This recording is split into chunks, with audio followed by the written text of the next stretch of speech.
मंत्रालयात मी होतो त्यावेळेला ते मुख्यमंत्री नव्हते, तर ते मुख्यमंत्री होते म्हणून मी मंत्रालयात आलो. या बाबतीत मात्र कमीत कमी राजकारण महाराष्ट्रामध्ये आणलं जातं हे मी अभिमानाने आणि अनुभवाने आपल्याला सांगू इच्छितो. प्रशासन हे कितीही सक्षम असलं किंवा सक्षम आहे असं प्रशासनाला स्वतःला वाटत असलं तरी देखील प्रशासन हे लोकांच्या पर्यंत पोहोचू शकत नाही. सगळी रेल्वे आपली शहरातली, मुंबई शहरातली ही सगळी रिक्लेमेशनवरती चालते आणि त्याच्यामुळे मध्य रेल्वे सारखी बंद पडते. Whatever you say about Mumbai, the opposite is equally true. शहरामधल्या इमारती ह्या आता जीर्ण झालेल्या आहेत, मोडकळीला आलेल्या आहेत, धोकादायक झालेल्या आहेत. त्यांना पुनर्वसनाशिवाय दुसरा पर्याय नाही.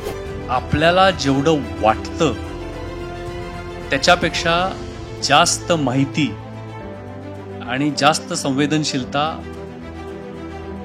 वरिष्ठ नेत्यांच्याकडे असते. एकनाथ शिंदे साहेबांच्या बरोबर काम केलं. तुमच्या एवढा कठोर परिश्रम करणारा मुख्यमंत्री तर जाऊ दे, पण माणूसच पाहिला नाही मी अजून. मुंबई शहराचा आयुक्त म्हणून काम करायची संधी मिळणं, अर्थात मुख्य सचिव हे तर पद सर्वोच्च आहे, काही प्रश्नच नाही, पण हे काम करायची संधी मिळणं हे सुद्धा एवढं मोठं संधी आहे, भाग्य आहे की ह्याच्यापुढं काही मिळालं नाही मिळालं तरी तो प्रश्न नाही. मुंबईकरांचं प्रेम आणि त्यांची कामाला पावती देण्याची पद्धत हीच एवढी चांगली आहे, विलोभनीय आहे. कोल्हापूर मतदारसंघ बघायला गेला तो कुठला आहे ते तर करायला लागेल. नमस्कार मित्रो, आजचा दिवस हा तसा ऐतिहासिक आहे असं माझं मत आहे. कारण पंडित जवाहरलाल नेहरू आणि ब्रिटिश पंतप्रधान यांची भेट झाली होती. त्याला आता जवळपास 70 वर्ष लोटल्यानंतर ब्रिटिश पंतप्रधान आणि भारतीय पंतप्रधान हे मुंबईत आज उपस्थित आहेत. आणि ब्रिटिशांनीच या शहराला खूप मोठं योगदान दिलेलं आहे. मग पूल असतील, प्रेक्षणीय स्थळं असतील, रेल्वे असेल किंवा जलवाहिन्या असतील, या सगळ्याचा जर आपण विचार केला तर आपण आजही त्यांच्यावरच अवलंबून आहोत. इतकंच काय, पण आपण ज्या मुंबई महानगरपालिकेचं पाणी किंवा इतर सोयीसुविधा घेतोय त्या सुद्धा ब्रिटिशांनी दिलेल्या 1888च्या कायद्यानुसारच घेतोय. हा एक निव्वळ योगायोग आहे. आणि इतका दिवस पॅक असताना आज भूषण गगराणी सर आपल्या बरोबर इथे या कार्यक्रमाला आलेत. मला वाटतं आपल्या सगळ्यांचं हे एक भाग्य आहे.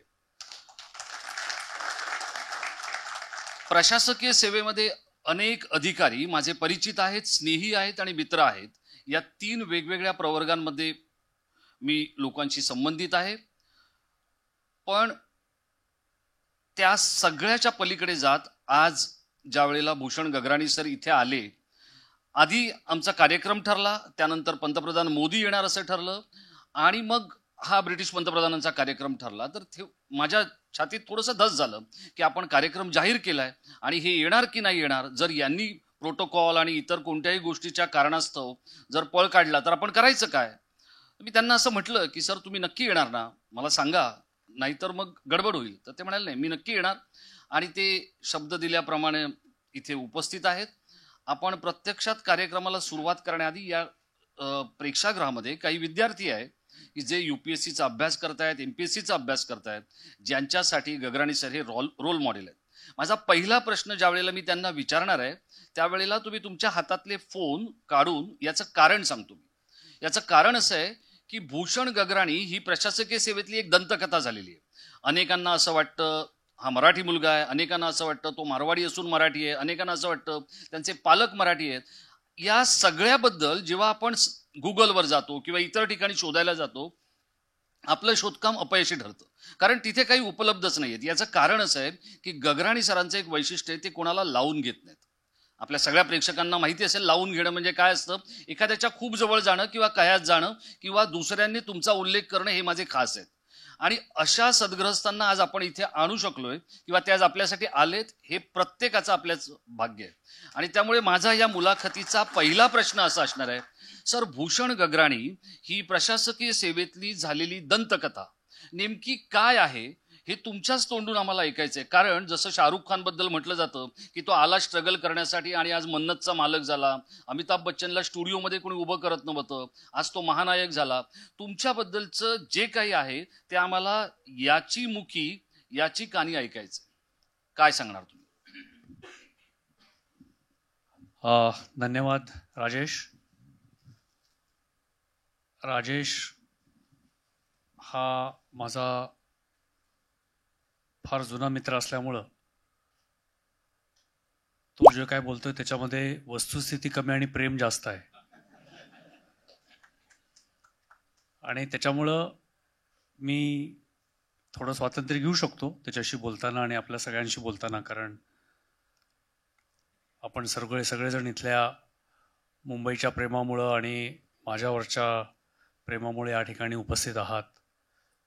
बरेच ज्येष्ठ आमच्या आमदारांपासून माजी महापौरांपर्यंत या ठिकाणी सर्वजण उपस्थित आहेत, कार्यकर्ते उपस्थित आहेत, विद्यार्थी आहेत. तर राजेश, सगळ्यात पहिल्यांदा दंतकथा वगैरे हा शब्द जरा फार जास्त, म्हणजे एवढा काय मी मोठा नाही आहे. उत्सुकता लोकांना एवढ्यामुळेच आहे की, आणि अजूनही ती टिकून आहे, याचं मला खरं तर काय काय वेळेला आश्चर्य वाटतं, काय काय वेळेला आनंद वाटतो आणि काय काय वेळेला चिंता देखील वाटते. कारण UPSCची परीक्षा मी देऊन आता 35 वर्ष झाली. म्हणजे मी आता आठवत होतो किती वर्ष झाली ते. 35 वर्ष होऊन गेली. आणि या 35 वर्षामध्ये मराठी माध्यमातून ही परीक्षा देणारे नंतर देखील बरेच अधिकारी झाले. म्हणजे थोडक्यात UPSCची परीक्षा, ज्याच्यामध्ये IAS, IPS, IFS, income tax, customs अशा बऱ्याच वेगवेगळ्या सेवा असतात, याची सर्वांची जी एकत्रित परीक्षा असते ही आपल्याला राज्यघटनेने ठरवून दिलेल्या कुठल्याही भाषेमध्ये देता येते आणि अर्थातच मराठीमधूनही देता येते.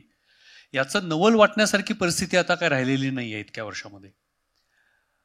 आणि त्याच्यामुळं तुम्ही ज्या वेळेला सांगता त्यावेळेला मलाही चांगलं वाटतं की सगळ्यात पहिल्यांदा या म्हणजे मराठीमधून परीक्षा देऊन मी यशस्वी झालो आणि त्याच्यामुळं बऱ्याच मुलांना त्याच्यामुळं त्यानंतर प्रोत्साहन मिळालं. आज देखील शासकीय सेवेमध्ये वरिष्ठ स्तरापासून कनिष्ठ स्तरापर्यंत अनेक असे विद्यार्थी आहेत की जे नंतर अधिकारी बनले आणि मराठी माध्यमातून परीक्षा दिली, मराठी भाषा घेऊन परीक्षा दिली. याच्यापैकी आपल्यापैकी इथं जण काही जण असतील आणि ते जर असा प्रयत्न करत असतील तर नक्कीच तो मला कौतुकास्पद वाटतो.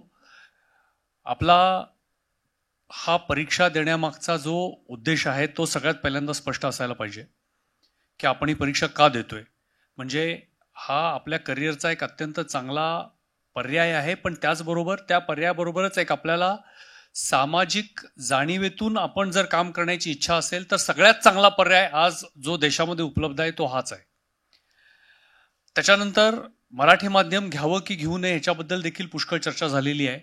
आपण आपले विचार, आपली अभिव्यक्ती ज्या भाषेमध्ये अधिक प्रभावीपणे करू शकतो, चांगल्या पद्धतीने करू शकतो, सक्षमपणे करू शकतो, ती भाषा आपण घेतली पाहिजे. इंग्रजीमध्ये आपण आपले विचार मांडू शकतो, आपल्या भावना मांडू शकत नाही बऱ्याच वेळेला.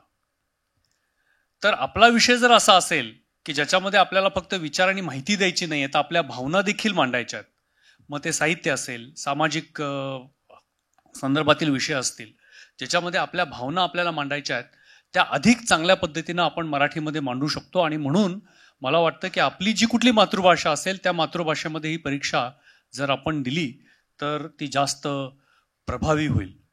मी स्वतः कोल्हापूरचा आहे, माझा जन्म कोल्हापूरचा आहे आणि कोल्हापूरमध्ये मराठी भाषा बोलणं याचं काही कौतुक केलं जात नाही, कारण ते मराठी भाषेतच सगळं चालू असतं तिथं. म्हणजे कोल्हापुरामध्ये दोन गोष्टींचं कधीच कौतुक होत नाही, एक म्हणजे मराठीमधनं बोलणं आणि दुसरे म्हणजे नॉनव्हेज खाणं. ह्याच्यात ह्याची कुठलीही ह्याचा काही समज न येण्यापूर्वीच माणसंही सुरू केलेलं असतं.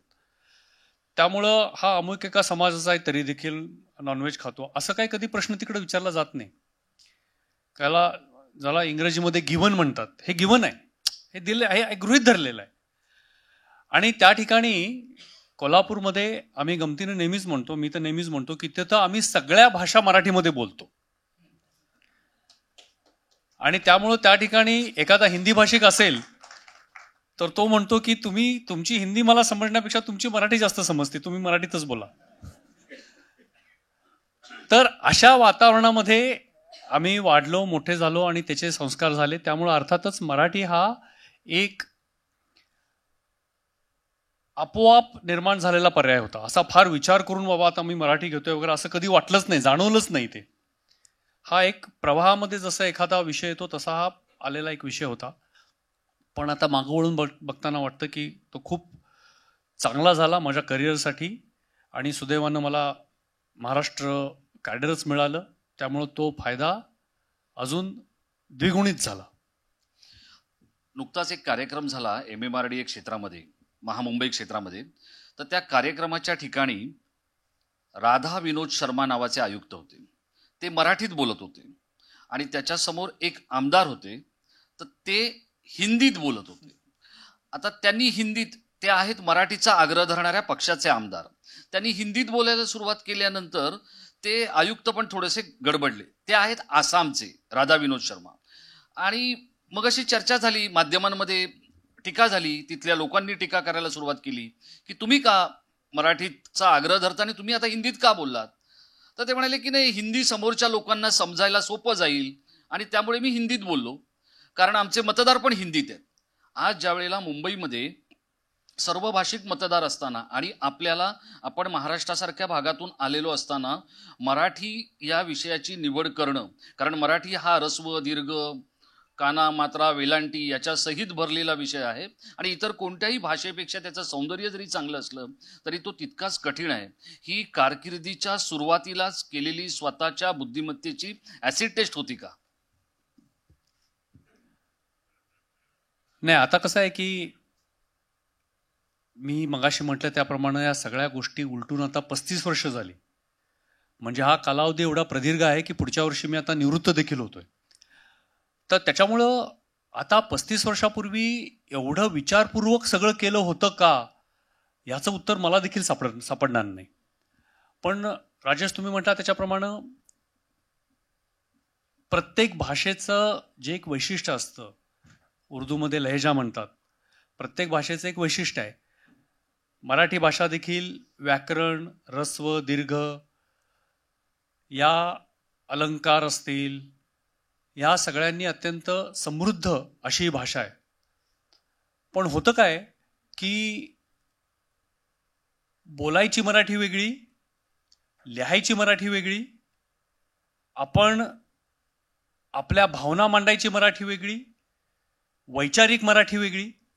आणि आपण घरामध्ये मराठी बोलत असल्यामुळं किंवा आपल्या मित्रमंडळींमध्ये मराठी बोलत असल्यामुळं मराठी फार सोपी असं आपल्याला वाटायला लागतं. आणि ती परीक्षेच्या ज्या वेळेला आपण लिहायला घेतो त्यावेळेला लक्षामध्ये येतं की आपण एक सलग 800 शब्द मराठीमध्ये चुकीशिवाय लिहिणं हे जवळपास अशक्यप्राय बाब आहे. त्यामुळे एखादी भाषा बोलताना खूप सोपी वाटली कारण आपली घरामध्ये आहे, मातृभाषा आहे, आपण बोलतो, त्याच्यातनं संवाद साधतो. पण लिहायची भाषा ही पूर्णपणे वेगळी आहे, त्याच्यावरती मेहनत घ्यावी लागते. त्यामुळं भाषा माझी मातृभाषा आहे, सोपी आहे आणि सोपी आहे म्हणून मी परीक्षेसाठी मराठी घेतली असा जर विचारपूर्वक केला तर ती सगळ्यात मोठी चूक ठरेल. आणि इंग्रजीची भीती वाटते म्हणून मराठी घेतली ही म्हटलं तर अजून चूक ठरेल. म्हणून मराठीचं प्रेम हे इंग्रजीच्या न्यूनगंडामधनं येता कामा नये, ही मी नेहमीच सांगतो. मराठीचं प्रेम हे उपजत असायला पाहिजे. मला इंग्रजीची भीती वाटते म्हणून मी मराठी बोलतो असं म्हटलं तर मग आपण बोलण्याची मराठी ठीक आहे पण त्याच्या पुढचा टप्पा आपण गाठू शकणार नाही. मला 3 माणसांबद्दल नेहमी हिवा वाटत आला. त्यापैकी एक आहे जुलियो फ्रान्सिस रिबेरो. मुंबईत अनेक IPS आपण महाराष्ट्रात पाहिले, पण पोलीस आयुक्त पदावरून निवृत्त झाल्यानंतर आपला डेकोर मेंटेन करणारे किंवा तो कायम ठेवणारे जुलियो फ्रान्सिस रिबेरो हे मुंबईचे पोलीस आयुक्त होते. सुनील मनोहर गावस्कर, ज्यांनी पहिले 10,000 रन्स केले, त्याच्यानंतर अनेकांनी केले, मग ॲलन बॉर्डरने केले. पण त्यांचं महत्त्व कायम राहिलं. आज जसं तुम्ही म्हणालात की मराठी विषय हा आता अनेक लोक घेण्याचं धाडस करतायत किंवा काय, पण आपण जर पाहिलं तर या महाराष्ट्रामध्ये भूषण गगराणी हे नाव आणखी काही वेळ इतिहासात लिहिलं जाईल की त्यांनी मराठी घेऊन आपली IAS पूर्ण केली. मंत्रालयामध्ये तुम्ही जेव्हा आलात त्यावेळेला मुख्यमंत्री होते नारायण राणे आणि त्यांनी उपसचिव आणि त्यांच्या कार्यालयात तुम्ही होतात. मंत्रालयात मी होतो त्यावेळेला ते मुख्यमंत्री नव्हते, तर ते मुख्यमंत्री होते म्हणून मी मंत्रालयात आलो. नाही, मला हेच अपेक्षित होतं. मी काही चुका जाणीवपूर्वक करतो आणि त्यातून जो खरा माणूस आहे तो बाहेर येतो, जसं मी आपल्याला म्हटलं तसं. आणि त्यामुळे जेव्हा आपण हे सगळं करत होतो, आज आत्ता तुम्ही मुंबई महानगरपालिकेचे आयुक्त आहात. जसं मी पुन्हा आपल्याला सांगतो की ब्रिटनमध्ये 3 लोकांना अनन्यसाधारण महत्व आहे. एक ब्रिटनचे पंतप्रधान, दुसरं ब्रिटनचा फुटबॉलचा कॅप्टन ब्रिटनचा, आणि इंग्लंडचा म्हणजे ब्रिटनचा किंवा इंग्लंडचा क्रिकेटचा कर्णधार. या तिघांना खूप महत्व आहे. तसं आपल्याकडे महाराष्ट्राचा मुख्यमंत्री, मुंबईचा पोलीस आयुक्त आणि मुंबईचा महापालिका आयुक्त या तिघांना खूप महत्व आहे. या पदावर इतक्या राजकीय धसमुसळेपणामध्ये आणि इतक्या सगळ्या ढवळून निघालेल्या वातावरणात जाण्याची संधी जेव्हा मिळाली किंवा तुम्ही ती मिळवली, त्यावेळेला नेमके काय विचार होते डोक्यात?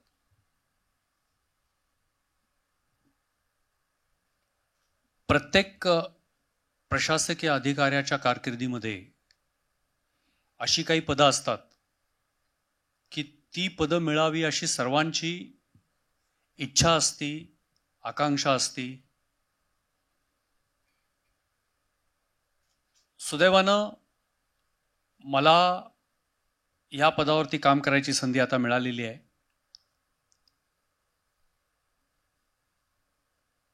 एक गोष्ट या ठिकाणी मी स्पष्ट करू इच्छितो की महाराष्ट्राचं प्रशासन आणि महाराष्ट्राचं राजकारण हे, तुम्ही धसमुसळा शब्द वापरला, ती गोष्ट खरी आहे की फार पूर्वीचं मला माहिती नाही, पण गेल्या काही वर्षापासनं, विशेषतः ज्या वेळपासनं एक पक्षीय सरकार जवळपास बंद झालं महाराष्ट्रामध्ये, त्यामुळे वेगवेगळ्या कारणामुळं, कोणत्याही राजकीय सामाजिक कारणामुळं जी महाराष्ट्रामध्ये उलथापालथ झाली, त्याला घुसळण हा शब्द जास्त चांगला ठरेल उलथापालथ म्हणण्यापेक्षा. त्याच्यामुळं बरीच समीकरणं बदलत गेली. पण या सर्वांच्या पलीकडे जाऊन मी आता अधिकारी म्हणून जवळपास सर्वपक्षीय मुख्यमंत्र्यांच्या बरोबर काम केलेलं आहे. आणि प्रत्येक वेळेला मला हा अनुभव आलेला आहे की या स्तरावरचे आमचे सर्व राजकीय नेते, मग ते कुठल्याही पक्षातले असतील, तर महाराष्ट्राची राजकीय संस्कृती अजूनही एवढी प्रगल्भ आहे की त्यांना राजकीयदृष्ट्या कोणती भूमिका घ्यायची असेल आणि माध्यमांच्या मधून त्यांची कोणती भूमिका आपल्यासमोर जरी येत असेल, तरी देखील प्रत्यक्ष राज्यकारभार करत असताना मात्र काही पथ्य पाळली जातात आज देखील. हे कदाचित आपल्याला हा एका बंद दरवाजाच्या आत होणाऱ्या घटना असल्यामुळं आपल्यापर्यंत पोचत नसतील, कारण राज्यकारभार हा प्रत्यक्ष चालतो, हा काही सगळ्यांसमोर असा बसून चालत नाही.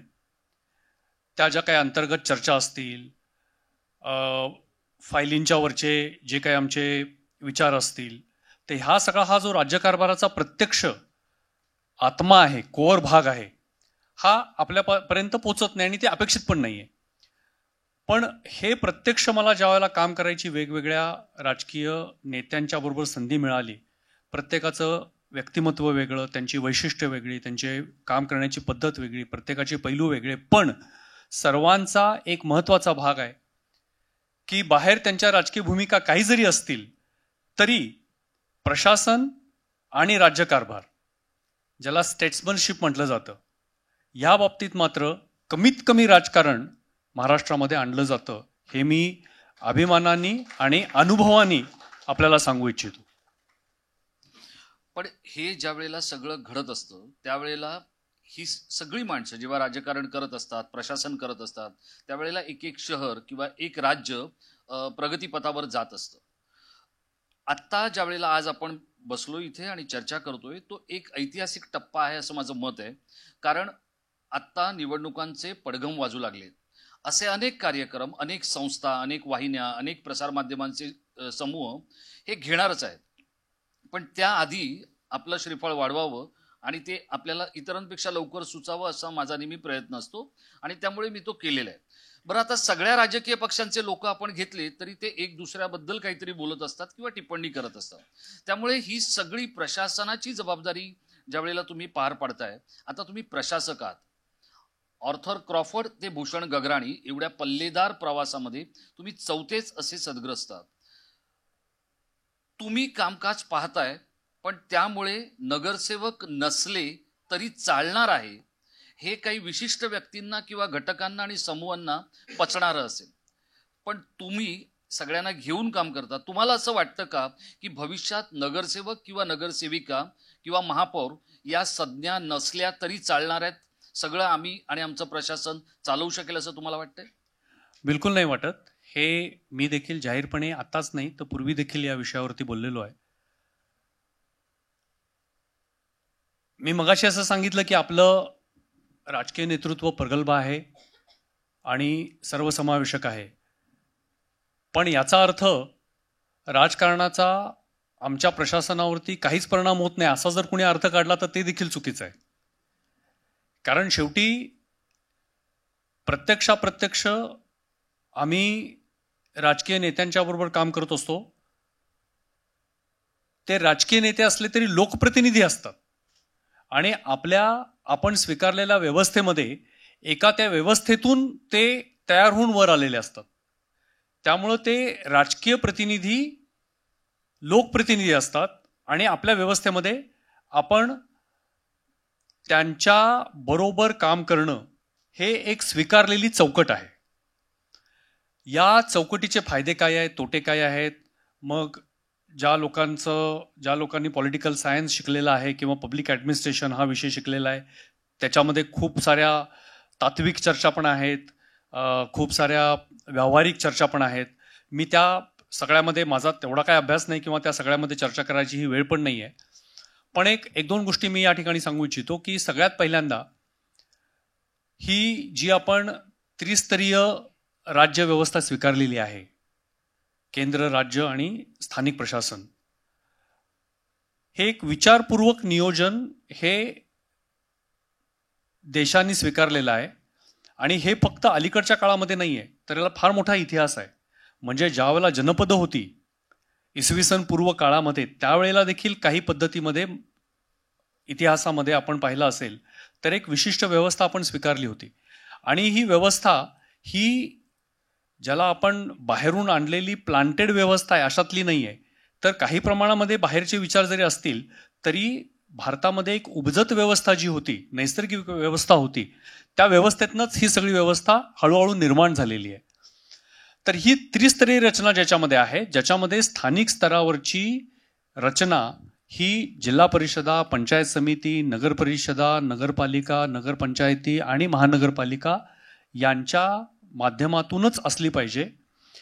मगाशी आपण दाखवत असताना जे मुंबईच्या समोरचे म्हणा किंवा जे काही प्रश्न मांडले त्याच्यामध्ये एक प्रश्न असा होता की नागरिकांच्या समस्या या प्रशासनापर्यंत पोहोचतात का, आमच्या समस्या पोहोचतात का, असा एक प्रश्न त्याच्यामध्ये विचारला गेला होता. त्याच्यामध्येच खरं तर तुमच्या प्रश्नाचं उत्तर आहे. इथं श्रद्धाताई आहेत, विशाखाताई आहेत, दत्ताजी आहेत, त्यांनी महापालिकेमध्ये प्रदीर्घ काळ काम केलेलं आहे वेगवेगळ्या पदांच्या वरती. सगळ्यात महत्त्वाचा प्रश्न असा आहे की प्रशासन हे कितीही सक्षम असलं किंवा सक्षम आहे असं प्रशासनाला स्वतःला वाटत असलं तरी देखील प्रशासन हे लोकांच्या पर्यंत पोचू शकत नाही. या मर्यादा आहेत. काम करताना पोचू शकेल, म्हणजे एखादा तुम्ही रस्ता बनवताना त्या लोकांच्या पर्यंत पोचणं ही गोष्ट वेगळी, पण लोकांच्या पर्यंत पोचू शकत नाही म्हणजे लोकांच्या ज्या आशा, अपेक्षा, व्यवस्थित मांडल्या गेल्या पाहिजेत.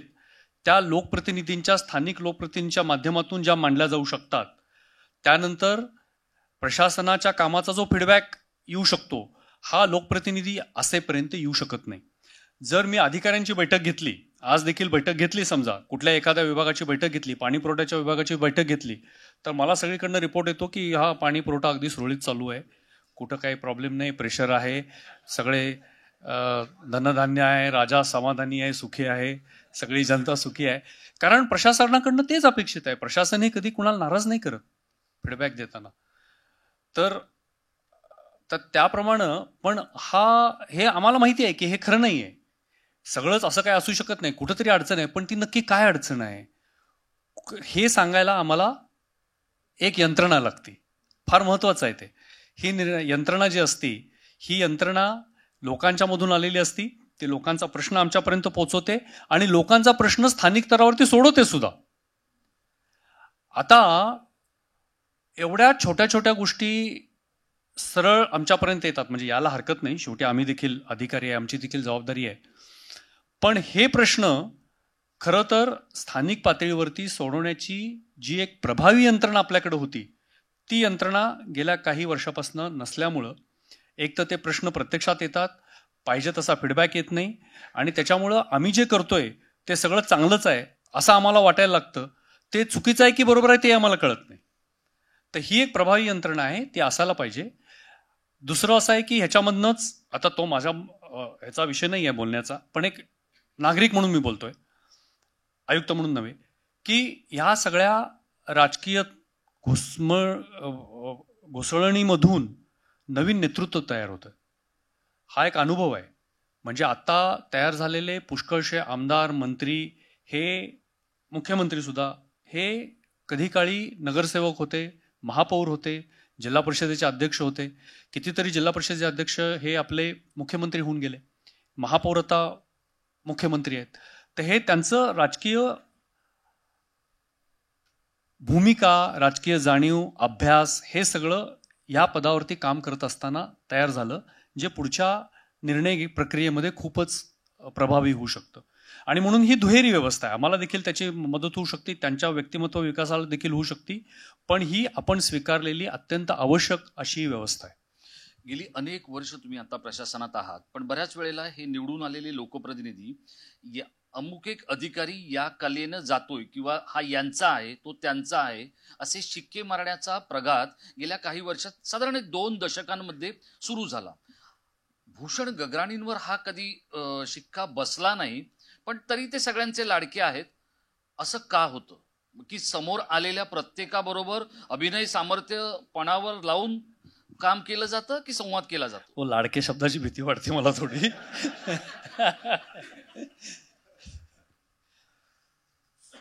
नाही, माहिती नाही, म्हणजे आता मला ते सांगता येणार नाही, कारण हे बाहेरच्या कुठल्या तरी व्यक्तीने सांगितलं पाहिजे, मला सांगणं कठीण आहे.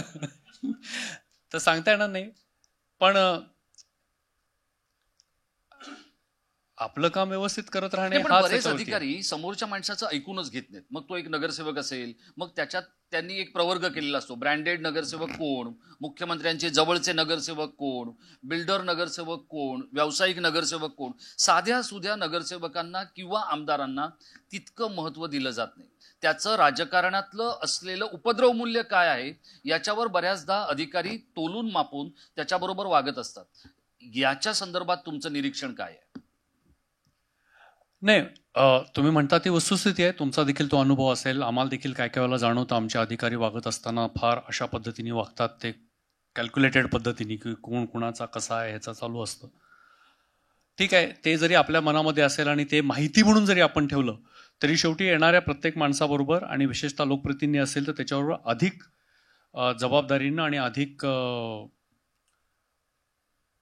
ओपन माइंडेड पद्धतीनं आपण संवाद साधला पाहिजे. आणि त्याचा फायदा पण होतोय. म्हणजे असं नाही आहे की फक्त त्यांची कामं घेऊन येतात, असं नाही आहे. आम्हाला सुद्धा बसल्या बसल्या पुष्कळ माहिती, पुष्कळ नवीन कल्पना या लोकप्रतिनिधींच्याकडनं मिळत असतात. स्थानिक स्तरावरच्या ज्या अडचणी असतात त्या अडचणी कशा सोडवायच्या हे सुद्धा बोलता बोलता बऱ्याच वेळेला आम्हाला कळून जातं. तर त्याच्यामुळं आपण असा हिशोब हा माहितीसाठी जरी डोक्यामध्ये ठेवला तरी देखील प्रत्यक्ष आपल्या कामामध्ये ह्याचं प्रतिबिंब पडता कामा नये. अभ्यासू लोकप्रतिनिधी याचा जेव्हा आपण विचार करतो, आता इथे सभागृहात दिगंबर कांडरकर आहेत, दत्ताजी दळवी आहेत, भालचंद्र शिरसाट आहेत, ही माणसं ज्या वेळेला एखाद्या समस्येवर बोलतात, श्रद्धाताई जाधव आहेत, विशाखा राऊत आहेत, की ज्या उत्तम इंग्रजीमध्ये शिवसेनेसारख्या पक्षातून येऊन त्या भाषण करायच्या, विषय समजून घ्यायच्या. अभ्यासू नगरसेवक किंवा नगरसेवक किंवा लोकप्रतिनिधी यांची भूषण गगराणींची व्याख्या काय आहे? एक तर अभ्यासू लोकप्रतिनिधी हा मुख्यतः आपल्या मतदारसंघाचा तर अभ्यास असतोच, पण त्याचबरोबर आपले जे विचार आहेत, अडचणी आहेत, समस्या आहेत, या सर्व अडचणी समस्या ह्या एका विशिष्ट धोरणाशी कशा निगडीत आहेत किंवा कनेक्ट कशा करायच्या, आणि त्या समस्येला जर आपल्याला स्थानिक पातळीवरती उत्तर मिळण्याची शक्यता नसेल तर धोरणामध्ये काय बदल केले पाहिजेत हे एक वरच्या पातळीवरचा विचार देखील करणारे जे लोकप्रतिनिधी आहेत, अर्थात ते अनुभवातून अभ्यासातून होतो बऱ्याच वेळेला, तर हे जे आहे ते सापडणं थोडं कठीण आहे. म्हणजे आपल्या मतदारसंघाचा अभ्यास असणं हे तर सगळ्या लोकप्रतिनिधींचा अभ्यास अत्यंत चांगला असतो, हा माझा स्वतःचा अनुभव आहे, आणि तो असावाच लागतो, नाहीतर ते राजकारणाच्या स्पर्धेमध्ये टिकणार पण नाहीत. तर त्यामुळे तो असावा लागतो. पण तो अभ्यास झाल्यानंतर त्या समस्या सोडवायसाठी ज्या वेगवेगळ्या गोष्टी असतात त्या वेगळ्या गोष्टींचा अभ्यास फक्त अधिकाऱ्यांच्याकडे जाऊन पाठपुरावा करत राहणं म्हणजे समस्या नाही सुटत. तर तो पाठपुरावा करत असताना एकंदर प्रशासकीय चौकट आहे ही अत्यंत नवीन माणसाला अत्यंत ती गुंतागुंतीची वाटते, पण लोकप्रतिनिधी ते व्यवस्थित समजून घेतात की या अधिकाऱ्याच्याकडनं या कामाची पद्धत अशी आहे आणि त्याची प्रक्रिया अशी आहे. तर ही प्रक्रिया पूर्ण करण्यासाठी आपल्याला अशा पद्धतीनं पाठपुरावा केला पाहिजे, आणि जर हे त्या पातळीवरती शक्य नसेल तर धोरणात्मक पातळीवरती हा विषय नेला पाहिजे. म्हणजे फक्त आकांतांडव करून विषय सुटत नाहीत, फक्त आरडाओरडा करून विषय सुटत नाहीत, कारण काय काय वेळेला प्रशासनाच्या देखील मर्यादा असतात. तर त्यामुळं ते समजून घेऊन तो विषय ज्या वेळेला ते वेगवेगळ्या स्तरावरती घेऊन जातात, मला वाटतं तो अभ्यासूपणा फार त्यांच्या स्वतःसाठी सुद्धा आणि प्रशासनासाठी सुद्धा कामाचा असतो. तुम्ही आता इतक्या कठीण काळामध्ये मुंबईचे आयुक्त झालेला आहात. मी कठीण काळ इतक्यासाठीच म्हणतोय की ज्या आपल्या ठेवी होत्या त्या ठेवींवरून राजकीय गदारोळ सुरू आहे, आर्थिक गदारोळ सुरू आहे, इथपर्यंतचा एक भाग झाला. पण गेल्या 20 वर्षात जर आपण पाहिलं तर मुंबई आमूलाग्र बदलली. आत्ता ज्या वेळेला आपण आजचा दिवस जो निवडलाय, आपल्याला दुसरं आंतरराष्ट्रीय विमानतळ मिळालेलं आहे. आणि सगळ्यात महत्त्वाचं म्हणजे तुम्ही ज्या सिडकोचे कधी काळी प्रमुख होतात त्या सिडकोला त्याचं श्रेय पण आहे. ज्या वेळेला नगर रचनेचा आपण विचार करतो, मुंबई 3 बाजूने पाणी आणि एका बाजूने भूखंड अशा पद्धतीत स्थापित झालेली किंवा अशा पद्धतीतलं ते शहर आहे.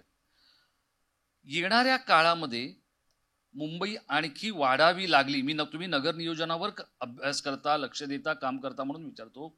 आता आपण एक रेक्लेमेशन केलं जे आपलं अगदी नरिमन पॉईंट पासून पुढे झालं, त्यानंतर आपण दुसरं रेक्लेमेशन केलं जे वांद्र्यापर्यंत झालं. आता आपल्याला शहर वाढवायची संधी कुठे आणि कशी आणि कधी असणार आहे? रेक्लेमेशनचा विषय काढला, आपल्यापैकी किती जणांना कल्पना आहे मला माहिती नाही. पहिलं रेक्लेमेशन केव्हा झालं असेल, काय अंदाज आहे?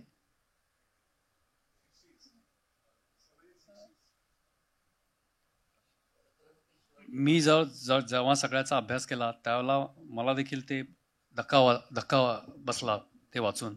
1720 साली 1720 साली कुठलंही रेक्लेमेशन करायसाठी पहिल्यांदा बांधबंदिस्ती करायला लागते, एम्बँकमेंट. तर आपलं जे आता ते महालक्ष्मी मंदिर आहे तिथं सगळ्यात पहिल्यांदा बांधबंदिस्ती सुरू झाली.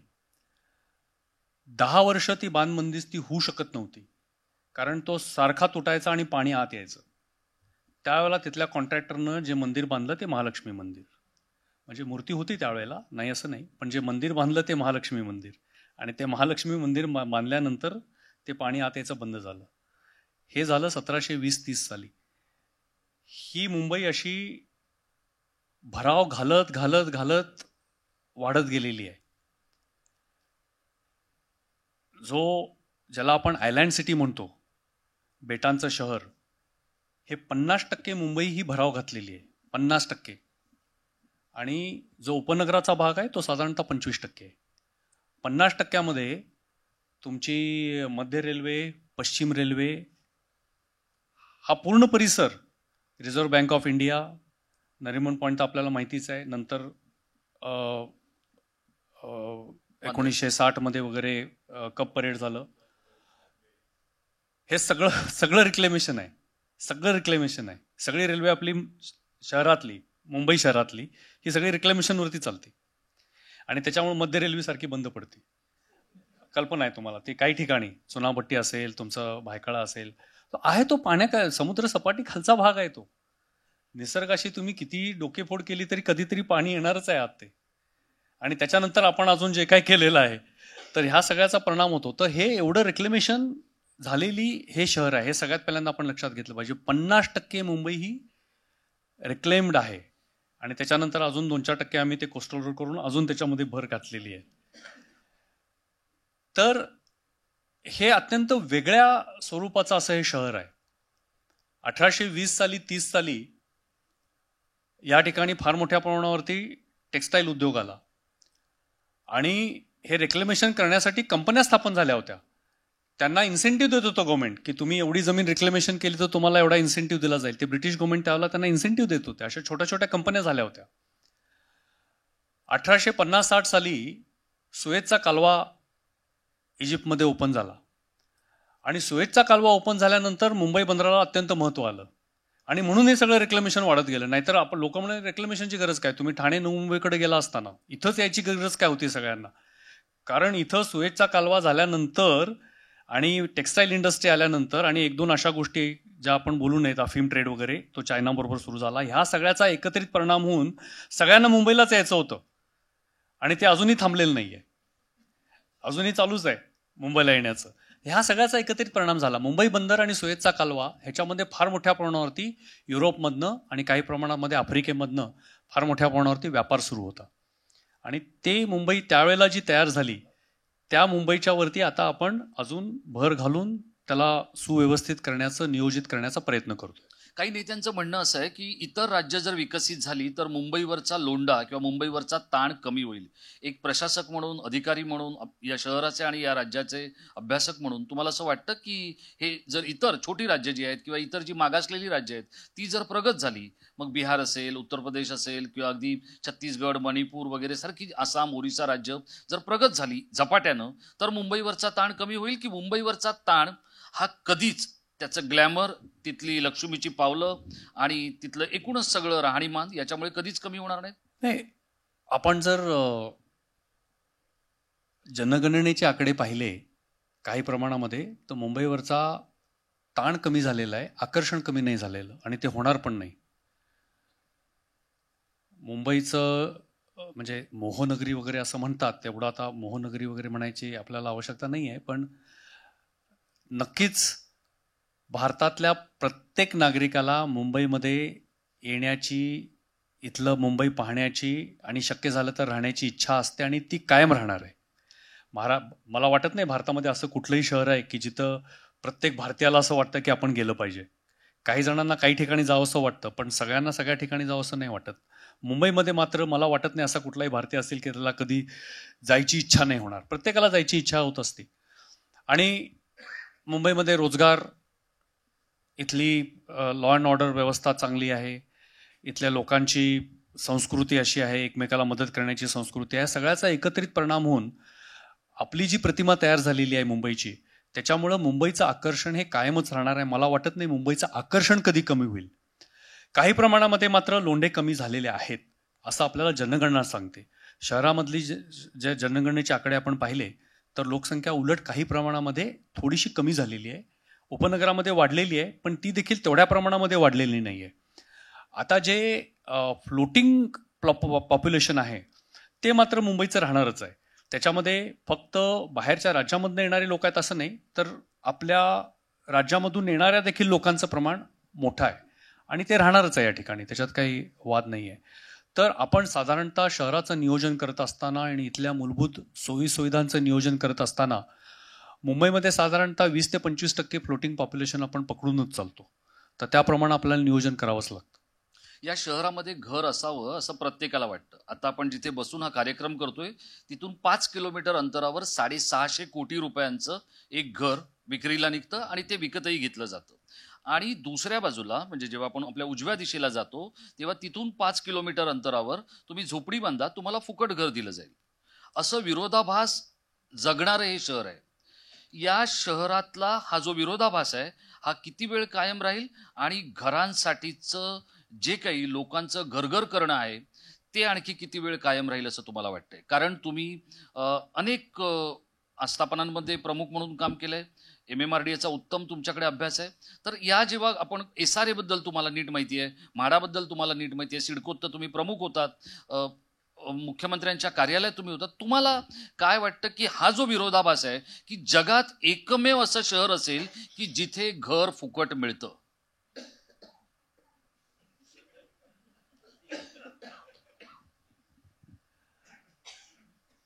मुंबईबद्दल एक गोष्ट म्हटली जाते जे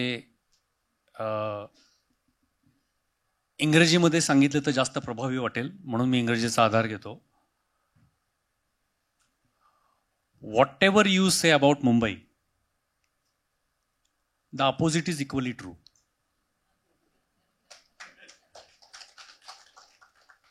Whatever you say about Mumbai, opposite is equally true. त्याच्यामुळं आशियामधले सगळ्यात जास्त बिलिनियर मुंबईमध्ये आहेत आणि आशियातली सगळ्यात मोठी झोपडपट्टी देखील मुंबईमध्ये आहे. हा विरोधाभास आहे. हा विरोधाभास सामाजिकदृष्ट्या असायला नाही पाहिजे हे मलाही मान्य आहे, पण ते मुंबईचं वैशिष्ट्य आहे.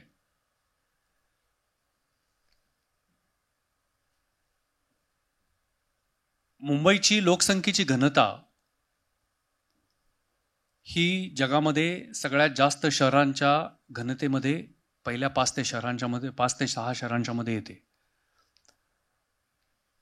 साओ पावलो, टोकियो, मनिला आणि अशा 1-2 शहरांच्या बरोबरच मुंबईचं नाव देखील घेतलं जातं.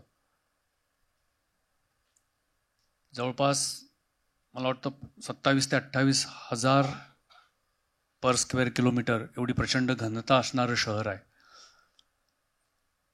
त्यामुळं आता जे हे नवीन स्काय क्रॅपर्स बनत आहेत, विशेषतः परळ वगैरे भागामध्ये, ज्याला आमचे विकासक लोअर परेल वगैरे म्हणतात, अप्पर वरली लोअर परेल वगैरे, तिथल्या सगळ्यात वरच्या मजल्यावरनं जाऊन सगळ्यात वरचा मजला म्हणजे 70, 72, 80 वगैरे असा, तिथं तुम्ही पाहिलं तर मुंबईची 2 टोकं दिसतात तुम्हाला, ईस्टर्न फ्रंट आणि वेस्टर्न फ्रंट. ह्यामध्ये एवढ्या छोट्याशा जागेत आहे हे सगळं जे वसलेलं आहे, ते अत्यंत छोट्या अशा या भूभागावरती वसलेलं मुंबई आहे. आणि त्याच्यामुळं इथल्या घरांची समस्या ही अत्यंत गुंतागुंतीची आणि जटिल झालेली आहे. आणि त्याच्यामध्ये अर्थात अनेक ऐतिहासिक कारणं देखील आहेत. म्हणजे गिरणी कामगारांचे प्रश्न असतील, सेसच्या बिल्डिंग असतील, म्हाडाचे लेआउट असतील, त्याच्यानंतर फार मोठ्या प्रमाणावरती ज्या झोपडपट्ट्या झाल्या त्यासाठी आपण जे काही, तर ह्या सगळ्याचा एकत्रित परिणाम होऊन घरं आणि घरांची उपलब्धता हा अत्यंत गुंतागुंतीचा जटिल विषय आहे. राज्य शासन सातत्यानं वेगवेगळ्या यंत्रणाच्या माध्यमातून वेगवेगळ्या योजना आणून करायचा प्रयत्न करतं, असं नाही. म्हणजे आधी प्रधानमंत्री आवास योजनेपासनं 3310 आपण ज्याला म्हणतो SRA त्या असतील किंवा म्हाडाचे लेआउट असतील, मोठ्या प्रमाणावरती प्रयत्न चालू असतात, पण आपले प्रयत्न तोकडे पडतात ही देखील तेवढीच वस्तुस्थिती आहे. म्हणजे एवढे सगळे प्रयत्न करून FSI दिले, मोठ्या प्रमाणावरती दिले गेले, त्याच्यानंतर TDRची संकल्पना आणली गेली, फंजिबल FSIची संकल्पना आणली गेली. म्हणजे फंजिबल FSI किंवा TDR या संकल्पना बाहेर देशामध्ये कुणाला माहिती पण नाही. आज तुम्ही TDR म्हणजे काय विचारलं तर माहिती नाही. इथला पोरगा सुद्धा TDR म्हणजे काय सांगू शकतो मुंबईमधला. पण बाहेर कुणाला आमच्या TDR म्हणजे कल्पनाच नाही कुणाला काय असतं ते. तर ह्या नवीन नवीन संकल्पना नगर नियोजनामध्ये आणल्या गेल्या, राबवल्या गेल्या, त्याचा परिणाम देखील झाला. त्याचा परिणाम काही पद्धतीमध्ये चांगला देखील झाला. आजची आकडेवारी असं सांगते की 50% लोक मुंबईमधली झोपडपट्टीमध्ये राहत नाही आहेत. आपल्याकडे त्याची जनगणना झालेली नाही आहे, पण ती संख्या जवळपास 30% कमी आलेली आहे. म्हणजे काहीच साध्य झालं नाही अशातला भाग नाही आहे, पण जे साध्य झालं ते आवश्यकतेपेक्षा अजून देखील कमी आहे. तर ह्या समस्या सोडवायसाठी बरेच म्हणजे आता मुख्यमंत्र्यांनी कालच जाहीर केलं क्लस्टर SRA, अशा नवीन नवीन संकल्पना आणि त्याच्यावरती कामं चालू आहेत. नाही असं नाही, अशातला भाग नाही आहे. मला इथे सांगायला वाटेल की आपण विकासक असं नेहमी म्हणतो. डेव्हलपर म्हटलं की आपण एकदम कुत्सित असं हसतो आणि ते डेव्हलपर काय काय करतात वगैरे हे आपल्या डोक्यामध्ये कल्पना असतात. पण मुंबईच्या विकासामध्ये काही जरी म्हटलं तरी या विकासकांचं फार मोठं योगदान आहे. आज जी का आपण मुंबई बघतो ती मुंबई दोन टोकाची जरी असेल, म्हणजे तुम्ही म्हणता त्याप्रमाणे एखादं मोठं अपार्टमेंट 600 कोटीला गेलं असेल, पण दुसरीकडं त्याच पद्धतीनं 20 ते 25 लाखामध्ये घर उपलब्ध करून देण्याचा प्रयत्न करणारे देखील विकासक आहेतच. त्यांच्यासाठी देखील इन्सेंटिव्ह देण्याची शासनाच्या बऱ्याचशा योजना आहेत. पण मी पुन्हा तेच म्हणतोय, कितीही योजना असतील आणि कितीही घरं जरी निर्माण झाली तरी देखील ते आवश्यकतेपेक्षा अजूनही कमीच आहेत. तर त्याचं समाधानकारक उत्तर, अंतिम उत्तर अजून आपल्याला मिळालेलं नाही. आपला प्रयत्न चालू आहे. आज आता आपण ज्या वेळेला इतकं शहर हे वाढतंय, वेगवेगळ्या पद्धतीनं ते फोफावतंय, अशा वेळेला महापालिकेचे आयुक्त म्हणून ज्या 4 समस्या आहेत, वाहतुकीची कोंडी, पाणी, आरोग्य आणि कर निर्धारण किंवा आर्थिक व्यवस्था, याचा ज्या वेळेला आपण विचार करतो तर त्यातली सगळ्यात मोठी समस्या तुम्हाला काय वाटते? पाण्याची समस्या 25 वर्षांनी जेव्हा आपण विचार करू तेव्हा इतकी याच्यापेक्षा जटिल झालेली असेल? कारण आज तुम्ही काही सांगत असलात तरी मुंबईच्या अनेक भागांमध्ये पाणी नाहीये. लोकांना 24 तास पाणी मिळत नाहीये. त्यावर प्रयत्न तुमचेही सुरू आहेत, इतरही सरकारचेही प्रयत्न सुरू आहेत. पण यातली सगळ्यात जटिल समस्या की आज इथे डॉक्टर बांगा आहेत, आरोग्य व्यवस्था जर आपण पाहिलं तर मुंबई महानगरपालिका ही अशी एक संस्था आहे की जी अगदी कमीत कमी किमतीमध्ये लोकांना आरोग्य सेवा पुरवते आणि त्यामुळे देशभरातून लोक तिथे येत असतात. पण हा जेव्हा आपण विचार करतो 25 वर्षात आपण कुठे असू की तेव्हा त्यावेळेला महापालिकेचं आरोग्य ही संकल्पना रद्दबातल झालेली असेल. बरेच विषय आपले आले. मी आता पाण्याबद्दल एवढंच बोलतो की पाण्याची समस्या ही दुहेरी आहे. पाण्याची उपलब्धता आणि पाण्याचं वाटप, ह्या 2 वेगळ्या गोष्टी आहेत. पाण्याची उपलब्धता निसर्गाच्या कृपेमुळं मुंबई हे ॲश्युअर्ड रेनफॉल झोनमध्ये आहे. 10 वर्षातनं एखाद वेळेला कधीतरी आपल्याकडे पाऊस थोडा कमी पडतो, पण प्रत्येक वेळेला चांगला पडतो. यावेळेला तर आपल्याला माहिती आहे 110% पाऊस होऊन गेला आपला. तर पाण्याची उपलब्धता हा आपल्याला सुदैवानं अजून हा प्रश्न नाही आहे. आज देखील आपली सगळी धरणं 99% भरलेली आहेत. मुंबई महापालिकेची स्वतःची धरणं आहेत. त्यामुळं मुंबई महापालिका दुसऱ्या धरणांच्यावरती मोठ्यापणावरती अवलंबून आहे अशातलाही भाग नाही आहे. मुंबई महापालिकेचे पहिले जे काही नियोजक होते, अधिकारी, पदाधिकारी, महापौरांपासून त्यावेळचे नगर नियोजक जे असतील, त्यांनी सगळ्यांनी विचार करून हे अत्यंत नियोजनबद्ध पद्धतीनं धरणापासनं जे आपण ग्रॅव्हिटीनी पाणी आणतो त्याच्यावरचं ट्रीटमेंट, मुंबईच्या ह्या ग्रॅव्हिटीचा अत्यंत चांगला उपयोग ह्या पाण्याच्या व्यवस्थापकांनी करून घेतलेला आहे. अत्यंत कमी खर्चामध्ये धरणातलं पाणी आपल्या ट्रीटमेंट प्लांट, म्हणजे सगळ्यात मोठा ट्रीटमेंट प्लांट भांडूपला, आणि तिथून रिझर्वायरमधून आणि रिझर्वायरमधनं हे जवळपास कमीत कमी पंपिंगमध्ये येणारं सगळ्यात शुद्ध हायजेनिक असं पाणी आहे. म्हणजे आपण आज नळाचं पाणी प्रत्यक्ष पिऊ शकतो. आपण पित नाही ह्याची वेगवेगळी कारणं आहेत, पण ते पिऊ शकतो अशी परिस्थिती आहे. त्याच्यावरती आपल्याला मिनरल वॉटर करणे, घरामध्ये उकळून प्याण्याची देखील काही पावसाळ्याचे दिवस सोडले तर गरज पडत नाही. आता प्रश्न आहे तो आपला वितरण व्यवस्थेचा. वितरण व्यवस्था ही सातत्यानं दुरुस्ती आणि देखभाल करायची व्यवस्था आहे. तर त्याच्यामुळं पाईपलाईन बदलणे, फुटणे, त्याच्यामध्ये इल्लीगल टॅपिंग होणे या गोष्टी सातत्याने होत असतात. प्रेशरचा बऱ्याच ठिकाणी प्रॉब्लेम येत असतात. बऱ्याच वेळेला आपले रिझर्वायर जे आहेत त्या रिझर्वायरमधनं येणारं पाणी हे समपद्धतीनं वाटप केलं जात नाही, त्याच्यामध्ये देखील अडचणी येतात. त्यामुळे उपलब्धता हा प्रश्न आत्ता जरी नसेल तरी आपण म्हणता त्याप्रमाणे काही वर्षांमध्ये येऊ शकतो. तर त्यासाठी देखील नियोजन आपण करतोय. गारगाईचं आता नवीन धरण आपण बांधायला घेतलेलं आहे. त्याच्यानंतर क्षारीकरण प्रकल्प म्हणजे डिसॅलिनेशनचा प्रकल्प आपण तो देखील करतोय. त्याच्यामध्ये 400 MLD पाणी आपल्याला मिळणार आहे. मुंबईची गरज ही साधारणतः 5000 MLD पर डे.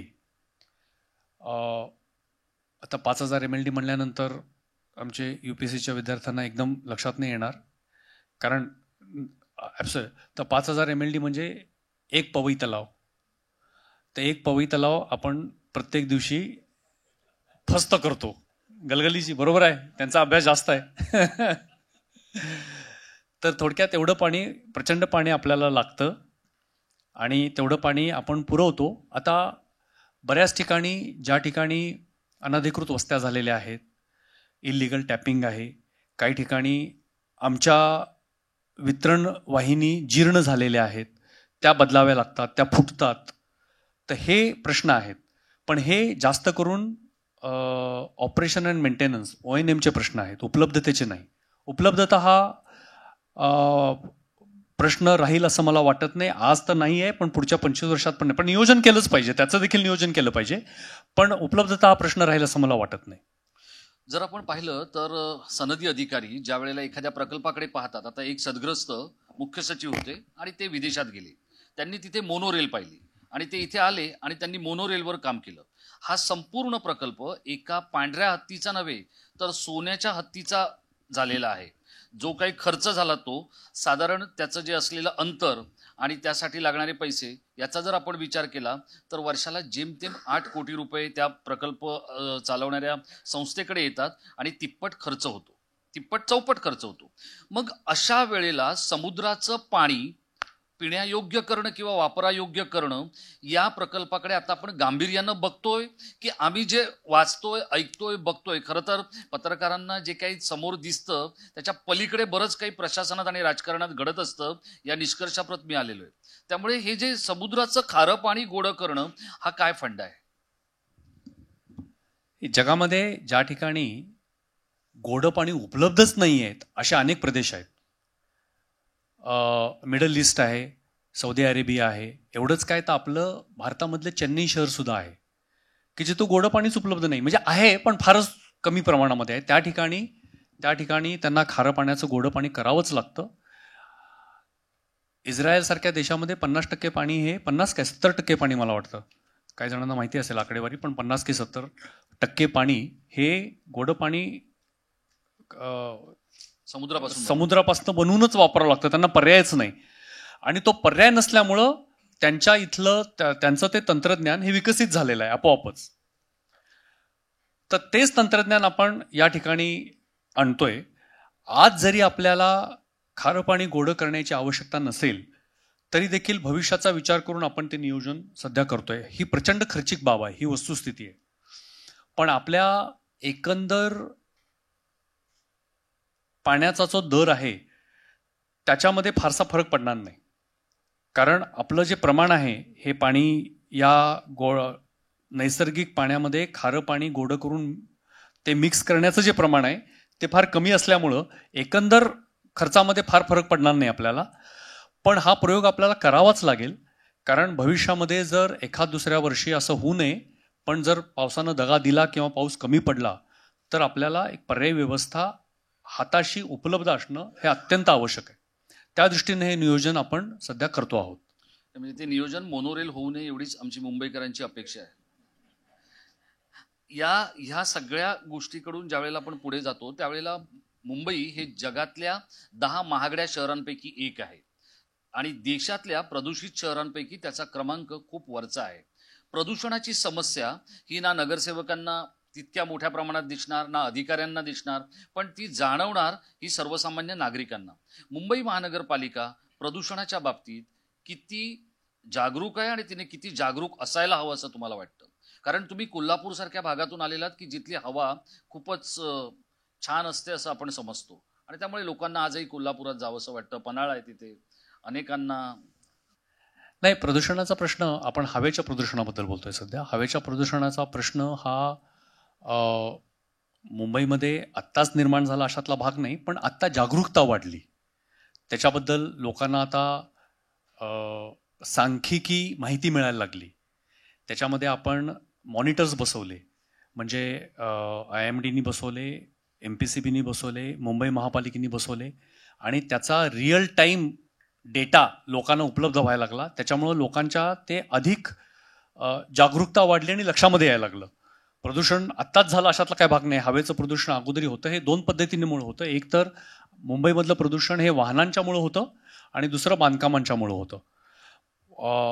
तिसऱ्या पद्धतीमध्ये फार तुरळक प्रमाणामध्ये होतं, बेकऱ्यांच्यामुळं होणारं किंवा अन्य काही मार्गामुळं होणारं. पण दोन प्रमुख आहेत, एक तर वाहनं आणि दुसरं बांधकाम. बांधकामामुळं, मग ते बांधकामं फक्त खाजगी नव्हे तर ती सरकारी बांधकामं म्हणून आहेत. फार मोठ्या प्रमाणावरती आपण आता रस्ते बांधतोय किंवा कॉन्क्रिटीकरण करतोय, मेट्रो बांधतोय, अन्य आपली कामं चालू आहेत. आणि खाजगीमध्ये प्रामुख्यानं नवीन ज्या इमारती होत आहेत आणि विशेषतः रिडेव्हलपमेंट होते, पुनर्विकास. तर पुनर्विकास हा, तुम्ही म्हणता 25 वर्षामध्ये मुंबईचं काय होणार, तर मला वाटतं 25 वर्षामध्ये हा सगळा पुनर्विकास पूर्ण होईल. कारण बऱ्याच इमारती, विशेषतः शहरामधल्या इमारती ह्या आता जीर्ण झालेल्या आहेत, मोडकळीला आलेल्या आहेत, धोकादायक झालेल्या आहेत. त्यांना पुनर्वसनाशिवाय दुसरा पर्याय नाही. पण हा पुनर्विकास करत असताना आपण त्या बांधकामाच्या ठिकाणी धूळ, राडा, रोडा हा कसा कमीत कमी होईल त्या दृष्टीने बऱ्याच बंधनं आणायचा प्रयत्न करतोय. काही प्रमाणामध्ये आपण यशस्वी झालोय, 100% यशस्वी झालेलो नाहीये. तर त्याची मार्गदर्शक तत्व मुंबई महापालिकेने आणि प्रदूषण नियंत्रण महामंडळाने ठरवून दिली आहेत की बांधकामाची साईट कशी असायला पाहिजे, ती कशी झाकली गेली पाहिजे, किती फुटापर्यंत झाकली पाहिजे. त्याच्यावरती यावर्षी नव्याने आपण असं ठरवलं की प्रदूषण मापक यंत्र प्रत्येक साईटवरती असणं आवश्यक आहे आणि त्याचं मॉनिटरिंग करण्यासाठी आपण कंट्रोल रूममध्ये व्यवस्था देखील उपलब्ध करून दिलेली आहे. त्याच्यामुळं कुठल्या साईटवरनं किती प्रदूषण होतंय, धुळेमध्ये पार्टिकल ज्याला PI10 वगैरे म्हणतात ते किती उडतात ते देखील आपल्या लक्षामध्ये येईल. आणि दुसरं आहे ते वाहनांचं प्रदूषण. वाहनांच्या प्रदूषणामध्ये देखील RTOनी बरेचसे आता नवीन नियम केले आहेत. इंजिन कसे असले पाहिजेत, इलेक्ट्रिक व्हेकलला प्राधान्य दिलेलं आहे. तर मला असं वाटतं की ज्या वेळेला पाऊस संपल्यानंतरचे 2 महिने ज्या वेळेला वाऱ्याची दिशा बदलती आणि एकंदरच इथं जे काही हवामान विषयक बदल होतात त्याच्यामुळं साधारणतः नोव्हेंबर-डिसेंबर या महिन्यांच्या मध्ये हवेचं प्रदूषण मोठ्या प्रमाणावरती वाढतं. तर हे प्रामुख्यानं मुंबईमध्ये 2 ते 3 महिने जे प्रदूषण मोठ्या प्रमाणावरती वाढतं, तर ते नियंत्रित ठेवण्यासाठी आपल्याला वाहन विषयक आणि बांधकाम विषयक ह्या 2 गोष्टींची अधिक काळजी घेतली पाहिजे, अधिक नियंत्रण आणलं पाहिजे. आणि जे लोक हे नियंत्रण पाळणार नाही त्यांच्यावरती आम्ही मागच्या वर्षी पण ॲक्शन घेतल्या होत्या, पूर्वी पण घेतल्या होत्या. मोठ्या प्रमाणावरती आपण साईट वगैरे बांधकामाच्या सुद्धा बंद करतो आता ताबडतोब, जर असं आमच्या लक्षामध्ये आलं तर. असं तुमच्या लक्षात येण्याची जी प्रक्रिया आहे ती लोकांनी तक्रार करणं किंवा लोकांनी तुमच्यापर्यंत लेखी काहीतरी कळवणं. आता याच्यातही एक भाग असा झालाय की सर्वसामान्यांचं सगळंच ऐकलं जाईल असं नाही. आता आमचे अनिल गलगलींसारखे जे मित्र आहेत की ज्यांनी पत्र टाकलं की त्यांच्या पत्राला प्रतिसाद मिळतो अधिकाऱ्यांकडून, तो सगळ्यांच्या नशिबी नसतो. आता याचं एक कारण काय आहे? आणि आता आपण डिजिटली सगळ्यांच्या तक्रारी समजून घेतो, ऐकतो, पण ज्यावेळेला आम्ही तुमचा कार्यक्रम घोषित केला तेव्हा अनेक लोकांनी सांगितलं आम्हाला त्यांना हा प्रश्न विचारायचा आहे, ते आम्हाला भेटत नाहीत. तर एक आमचे माझे मित्र आहेत सनदी अधिकारी जे ठाण्यात होते, त्यांनी एक जनता दरबार नावाचा एक प्रकार सुरू केला होता आणि स्थानिक नागरिकांच्या तक्रारी ऐकण्याचा प्रयत्न सुरू झाला होता. मुंबईमध्ये असे अनेक लोक आहेत की ज्यांना तुमच्यापर्यंत पोहोचायचं असतं. तुम्हाला नाही का असं वाटत की तुमचं एखादं असं सत्र असावं दिवसाचं किंवा एक आठवड्याचं किंवा महिन्याचं की त्या दिवशी तुम्ही सर्वसामान्यांना ऐकून घ्याल? कारण होतंय काय की तुमच्या अधिकाऱ्यांकडे तक्रारी केल्या तर त्या तक्रारींची नोंद घेतलीच जाईल याची कुणीच खात्री देऊ शकत नाही, अगदी ब्रह्मदेव पण. आणि त्याचा दोष तुमचा नाहीये, त्यांच्यावर ताणच तितका असेल किंवा त्यांची मानसिकता आता तशी झाली असेल. तुम्हाला स्वतःला एक संवेदनक्षम व्यक्ती म्हणून असं वाटत नाही का? तसं जर झालं तर ते या कार्यक्रमाचं सगळ्यात मोठं फलित असेल असं मला वाटतं. नाही, तुम्ही म्हणता ते बरोबर आहे राजेश, की आणि विशेषतः मी मगाशी म्हटलं त्याप्रमाणे मध्ये कुठलाच दुवा नसल्यामुळं हा प्रश्न अधिक तीव्रतेनं जाणवतो. तर मुंबई महापालिकेमध्ये म्हणजे आता नाही, पहिल्यापासनं जी पद्धत आहे त्याच्यामध्ये प्रत्येक सोमवारचे ठराविक तास हे लोकांना भेटण्यासाठी असतात आणि हे फक्त आयुक्तांसाठी नव्हे, सर्वच अधिकाऱ्यांसाठी असतात. आणि प्रत्येक महिन्याच्या दुसरा सोमवार आहे तो लोकशाही दिनासाठी आहे आणि तिसरा सोमवार जो आहे त्याला आपण PG म्हणतो, पब्लिक ग्रीव्हन्सेस. तर त्यावेळेला मोठ्या प्रमाणावरती लोक येतात, आपले म्हणणं मांडतात, सांगतात. त्याचा देखील आमचा अनुभव हा 50-50 असाच आहे. म्हणजे असं का अत्यंत मूलभूत आणि जेन्युइन तक्रारी घेऊन येणाऱ्या लोकांचं प्रमाण 50%च असतं. उरलेले 50% RTI असं म्हणणार नाही मी, पण आहे वेगवेगळ्या टाईपचे लोक आहे. ठीक आहे, ह्याचा अर्थ लोकांना भेटायचंच नाही असं नाही आहे, असं नाही म्हणत आहे मी, असं नाही म्हणत आहे. लोकांना भेटलंच पाहिजे, तो प्रश्न नाही आहे. पण त्याच्यामध्ये मग काय होतं की बऱ्याच वेळेला तो वेळ हा वाया जातो. काही ठराविक लोकांच्याकडनंच घेतला जातो. आणि म्हणजे पब्लिक ग्रीव्हन्सेस हा आमचा जो पद्धत आहे म्हणजे वॉर्ड लेवलपासून आहे तो काही फक्त आयुक्तांच्या स्तरावरती अशातला भाग नाही आहे. आणि मी आल्यानंतर पुन्हा त्यांना सांगितलं होतं की पब्लिक ग्रीव्हन्सेसच्या दिवशी कुणीही बैठका लावायच्या नाहीत किंवा कुणी दौरे करायचे नाहीत. तर ह्या देखील सूचना दिलेल्या आहेत. अत्यंत आवश्यकता असेल त्यावेळेला कधी कधी त्यांना मंत्रालयात वगैरे जावं लागतं, पण अदरवाईज पब्लिक ग्रीव्हन्सेसच्या बैठका घेतल्या जातात. दर आठवड्याला वॉर्ड लेवलवरती बैठका घेतल्या जातात. अगदी 100% जरी यशस्वी नसेल तरी देखील बऱ्यापैकी लोकांना त्याच्यामध्ये बोलवलं जातं, ऐकलं जातं. त्यांच्या समस्या ह्या त्याचा फॉलोअप करण्यासाठी सुद्धा आम्ही एक स्वतंत्र सिस्टीम केलेली आहे, त्याचं देखील मॉनिटरिंग केलं जातं. आत्ता सध्या जो कळीचा मुद्दा ठरलेला आहे की ज्या मुदत ठेवी होत्या त्या अचानक कमी झाल्या आणि जणू काही आकाश फाटलंय, आता काय करायचं असा जो प्रश्न निर्माण झालाय किंवा निर्माण होतोय किंवा तसा भासवला जातोय, वस्तुस्थिती काय आहे? आयुक्त म्हणून हॉर्सेस माऊथ ज्या वेळेला आम्हाला ऐकायचंय अचानक 5,000 कोटी रुपये कमी झाले, तुम्ही कोणाच्या तरी जणू काही हा शब्द वापरलाच.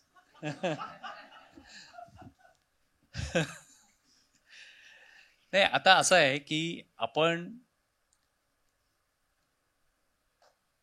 एक तर मुळात पहिलं अर्थशास्त्र, या ठेवीवरती आपल्याला व्याज मिळतं ते आत्ता म्हणजे फार मोठ्या प्रमाणावरती बँकांशी वाटाघाटी केल्यानंतर 7.5% व्याज मिळतं आपल्याला जास्तीत जास्त. आणि आपला चलनवाढीचा दर सध्या आहे 5.5%, 5.25% जे काय असेल ते. तर त्याच्यामुळं आपण जर अर्थशास्त्राच्या दृष्टीतनं बघितलं तर नक्त फायदा जो या मुदतवाढीच्या व्याजापासून मिळणार आहे तो 2%च आहे, 7.5% नाही आहे, तो 2%च आहे फक्त. मग आता प्रश्न असा आहे की या 2%साठी आपण या ठेवी तशाच ठेवायच्या की लोकांच्या उपयोगाची कामं घ्यायची? आता लोकांच्या उपयोगाची कामं घ्यायची की नाही हा देखील प्रश्न नाही, ती घ्यावीच लागतील. कारण जर आपल्याला मुंबईला 25 वर्षांनी मुंबई कशी हा जर आपण विचार करतोय तर आता जर आपण मूलभूत सुविधांच्या मध्ये ही गुंतवणूक केली नाही, उदाहरण सांगायचं झालं तर सिवेज ट्रीटमेंट प्लॅन्स, आता आपले 7 सिवेज ट्रीटमेंट प्लॅन्स जे चालू आहेत, जे सर्वसाधारणतः लोकांना दिसत नाहीत. लोकांना दिसणारी कामं म्हणजे रोड्स किंवा इमारती अशी कामं दिसतात.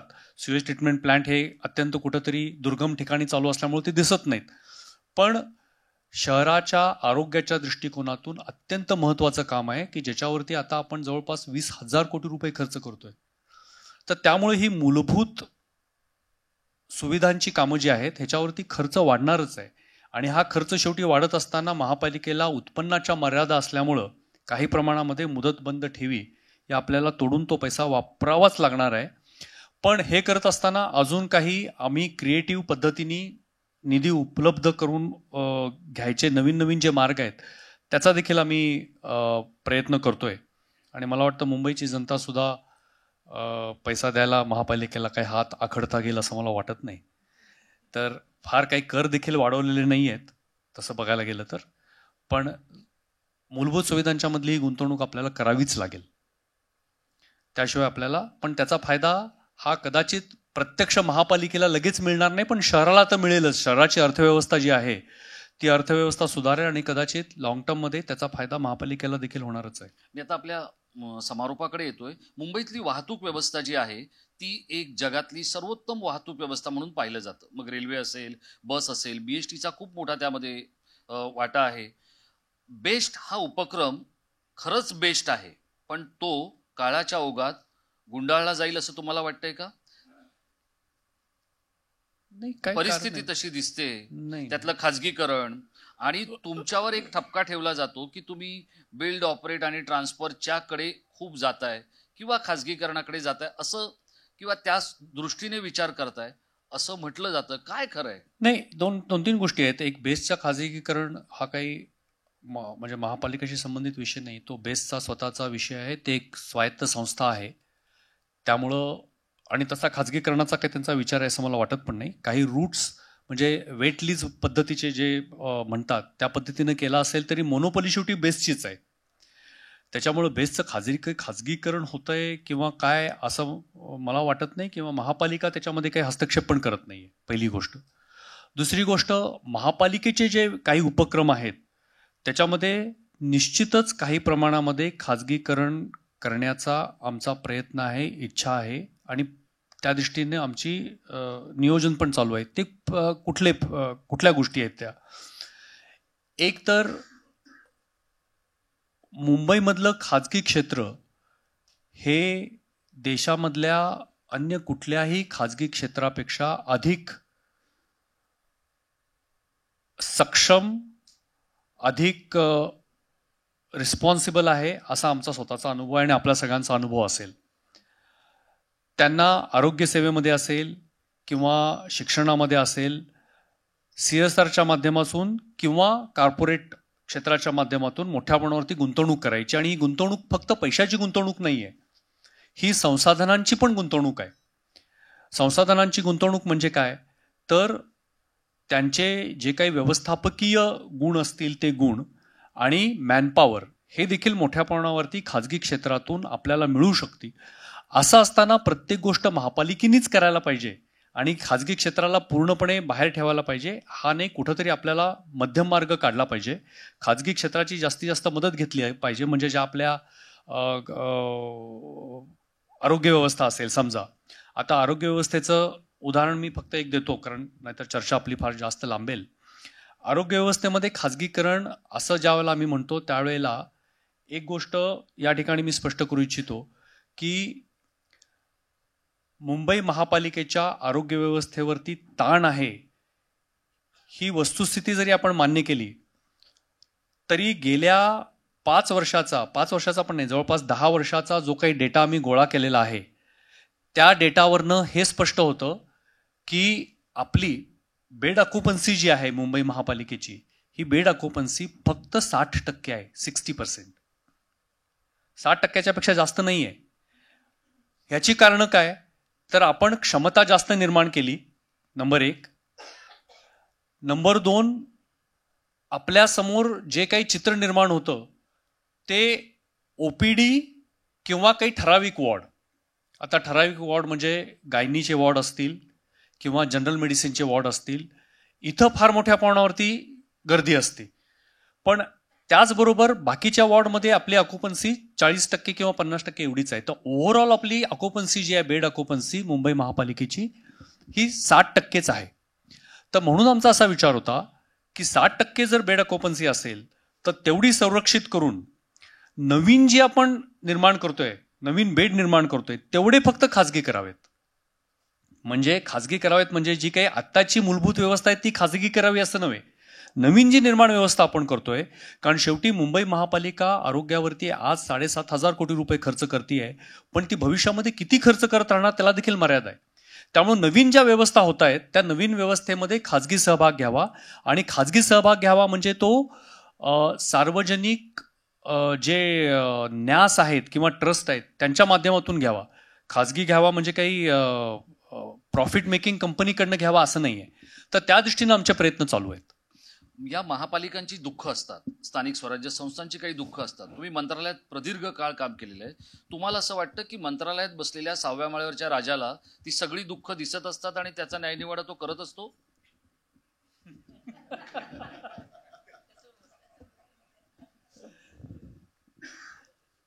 आपल्याला म्हणजे मला असं प्रत्येक वेळेला जाणवतं, म्हणजे आता 35 वर्षाची सेवा झाल्यानंतर देखील जाणवत राहतं की आपल्याला जेवढं वाटतं त्याच्यापेक्षा जास्त माहिती आणि जास्त संवेदनशीलता वरिष्ठ नेत्यांच्याकडे असते.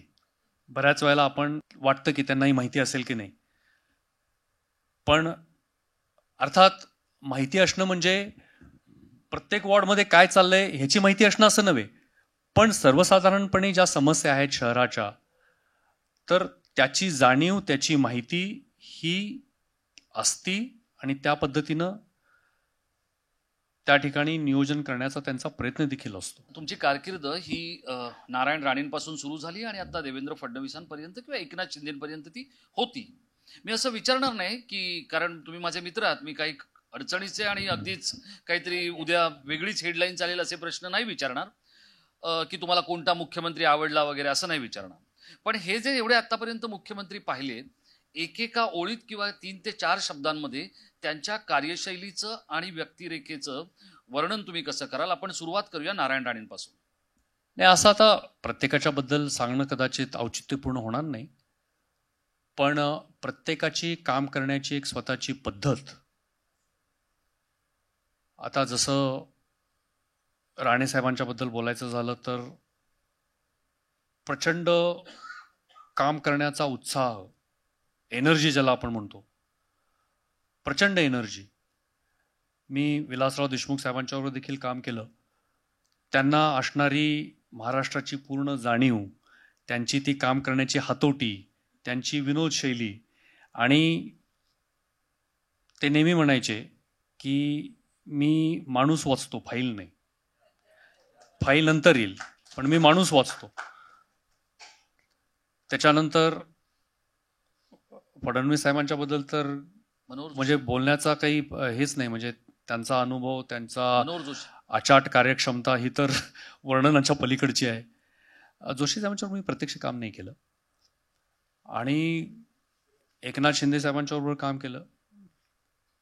त्यांच्या एवढा कठोर परिश्रम करणारा मुख्यमंत्री तर जाऊ दे, पण माणूसच पाहिला नाही मी अजून कुठल्याही क्षेत्रामधला. अत्यंत कठोर परिश्रम करणारा माणूस आहे. पण समाजाच्या सर्व स्तरामध्ये काम करणारा आणि अभ्यास असणारा आणि शितावरून भाताची परीक्षा करणारा माणूस म्हणजे आमचे सध्याचे मुख्यमंत्री. त्यांना बोलावंच लागत नाही, एक वाक्य बोललं की सगळं कळून जातं. बस ते नैसर्गिक देणगी असेल त्यांची अत्यंत. तर पण हे सर्व जे काही ज्या मुख्यमंत्र्यांच्या बरोबर काम करण्याची संधी मला मिळाली, त्या प्रत्येकाकडनं शिकता आलं. त्यांचे सगळ्यांचे हे काम करण्याची कार्यशैली, पद्धती, हातोटी. मुंबई महानगरपालिकेची इमारत ही खूपच लकी आहे असं माझं मत आहे. या इमारतीतून एक सद्ग्रस्त बाहेर पडले, त्यांचं नाव होतं मनु कुमार श्रीवास्तव. ते मुंबई महानगरपालिकेतून बाहेर पडले, मंत्रालयात गेले आणि थेट मुख्य सचिव होण्याची हातोटी त्यांनी साधली. या महापालिकेतून बाहेर पडलेल्या अनेकांची भरभराट झाली. आत्ता जरी आपण सगळ्याच गोष्टींचा, तुमच्या निवृत्तीचा आणि तुमच्या ज्येष्ठतेचा विचार केला, तर भूषण गगराणींना आता काय खुणावतंय? कारण तुमच्या समोर असलेले 2 लोक, राजेश कुमार मीना आणि इक्बाल सिंग चहल, यांच्या नंतर काय? मुंबई महापालिकेची इमारत 1890ची आहे. 1890 साली बांधली. त्याच्यानंतर 50 आयुक्त होऊन गेले. मी आता 49वा आहे, 48 झाले, 49वा आहे. त्याच्यापैकी किती चीफ सेक्रेटरी झाले माहिती नाही मला. झाले असतील 2-4, नाही असं नाही. मुंबई शहराचा आयुक्त म्हणून काम करायची संधी मिळणं, अर्थात मुख्य सचिव हे तर पद सर्वोच्च आहे, काही प्रश्नच नाही, पण हे काम करायची संधी मिळणं हे सुद्धा एवढं मोठं संधी आहे, भाग्य आहे की ह्याच्यापुढं काही मिळालं नाही मिळालं तरी तो प्रश्न नाही. मुंबईकरांचं प्रेम आणि त्यांची कामाला पावती देण्याची पद्धत हीच एवढी चांगली आहे, विलोभनीय आहे. शेवटचा प्रश्न की जो उद्या बातमी होऊ शकेल, निवडणुका होणार का की त्या होणारच नाहीत, आणि झाल्या तर त्या कधी होतील? तुमच्याकडे असलेली थेट निवडणूक आयोगाची आणि राज्य सरकारची अधिकृत माहिती काय आहे? महाराष्ट्रातल्या स्थानिक स्वराज्य संस्थांच्या निवडणुका राज्य निवडणूक आयोगाकडनं घेतल्या जातात. राज्य निवडणूक आयोग हे ग्रामीण क्षेत्रामध्ये कलेक्टरना आणि नगरपालिका क्षेत्रामधल्या तिथल्या आयुक्तांना, महानगरपालिकांना ही निवडणुकीची जबाबदारी देतं. पण ती प्रशासकीय जबाबदारी आहे. कायदेशीर जबाबदारी राज्य निवडणूक आयोगाचीच आहे. तर त्याच्यामुळं त्या कधी होतील आणि होतील की नाही ह्याच्यावरती मी अभिप्राय दिला तर ते कदाचित अतिक्रमण होऊ शकेल. पण आत्ता जी तयारी चालू आहे, ज्याच्यामध्ये आता वॉर्ड रचना पूर्ण झालेल्या आहेत, आता मतदार याद्या प्रसिद्ध होऊन त्याच्यावरती सजेशन, ऑब्जेक्शन, आक्षेप वगैरे मागितले जातील. तर ही जी तयारी चालू आहे ती तयारी पाहिल्यानंतर आणि सर्वोच्च न्यायालयाने दिलेले निर्देश पाहिल्यानंतर निवडणुका होणार नाहीत असं समजण्याचं काही कारण तरी मला दिसत नाही. आता केव्हा होतील हा कदाचित काही दिवसाचा पुढं मागं प्रश्न असू शकेल.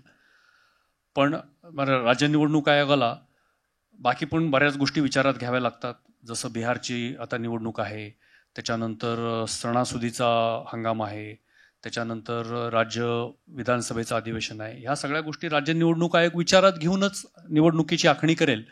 पण निवडणुका होणार नाहीत असं समजण्याचं काही कारण नाही, कारण आता त्याची प्रक्रिया सुरू झालेली आहे आणि बरीचशी आता ती ह्याच्यावरती गेलेली आहे, प्रगतीपथावर गेलेली आहे. त्यामुळे जिथे आशा आहे आपण त्या आशेवरती जगणारी माणसं आहोत आणि त्या शहरात आपण राहतो.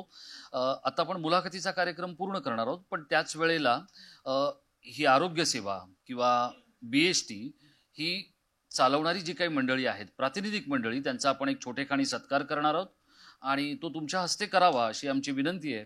आणि त्यानंतर इथे उपस्थित असलेल्या तिन्ही महापौरांचाही पुष्पगुच्छ देऊन आपण सत्कार करणार आहोत. या एवढ्या कार्यक्रमासाठी तुम्ही थांबावं, पण त्याआधी इथे उपस्थित असलेल्या काही लोकांचे मोजके प्रश्न की जे नागरी गोष्टींशी संबंधित असतील ते त्यांना विचारण्याची मी विनंती करतो की त्यांनी सरांना संसदीय पद्धतीत आणि संक्षिप्त स्वरूपात ते शब्द विचारावेत की जेणेकरून त्याचं लवकर निराकरण करता येईल. सरांना पुढचा कार्यक्रम आहे याचंही आपण सगळ्यांनी भान ठेवावं. सर नमस्कार, मी अंधेरीमधून आलो आहे, मोहन कांगणे. माझं एक भूषण सरांना एक कळकळीची विनंती आहे. साहेब, आपण 25 वर्षाची मुंबई आत्ता पाहतोय की कशी होणार आहे, तर मला आत्ताची जी मुंबई त्याबद्दल बोलायचं आहे. ही बघा बा, ही आत्ताची मुंबई आहे. नेटवर्क, नेट केबल यांची घेराव या मुंबईला भासलून हे करते. जागेवरती ह्या नेट केबल रस्त्यावरती आहेत, झाडांवरती आहेत, खांब्यांवरती आहेत, दिव्याचे खांबे या नेट केबलने भरलेले आहेत. तर ह्याबद्दल आपण काय बोलणार. त्यानंतर ह्याच्यावरती मी कंप्लेंट केली. संजीवनी अशी आपल्याकडे एक हे आहे, त्याच्यातून फक्त कापण्याची फक्त हे आहे दिलेली आहे. आणि मुंबई महानगरला पालिकेला बोललो की झाडांच्या वरती म्हणजे रोडच्या मच्छामध्ये या मोठ्या मोठ्या कॅबल आहेत, त्यांवरती त्यांच्याकडे कुठली यंत्रणा नाही आहे साहेब कापण्यासाठी. लक्षात आला. तर याबद्दल तुम्ही काय या एका वर्षामध्ये या आपल्या सुंदरीकरण, मुंबईचं सुंदरीकरण हे ह्याच्या नाही आपल्या होणार आहे. नमस्ते सर, मी सुनील गायकवाड, मी मालाड येथून आलेलो आहे.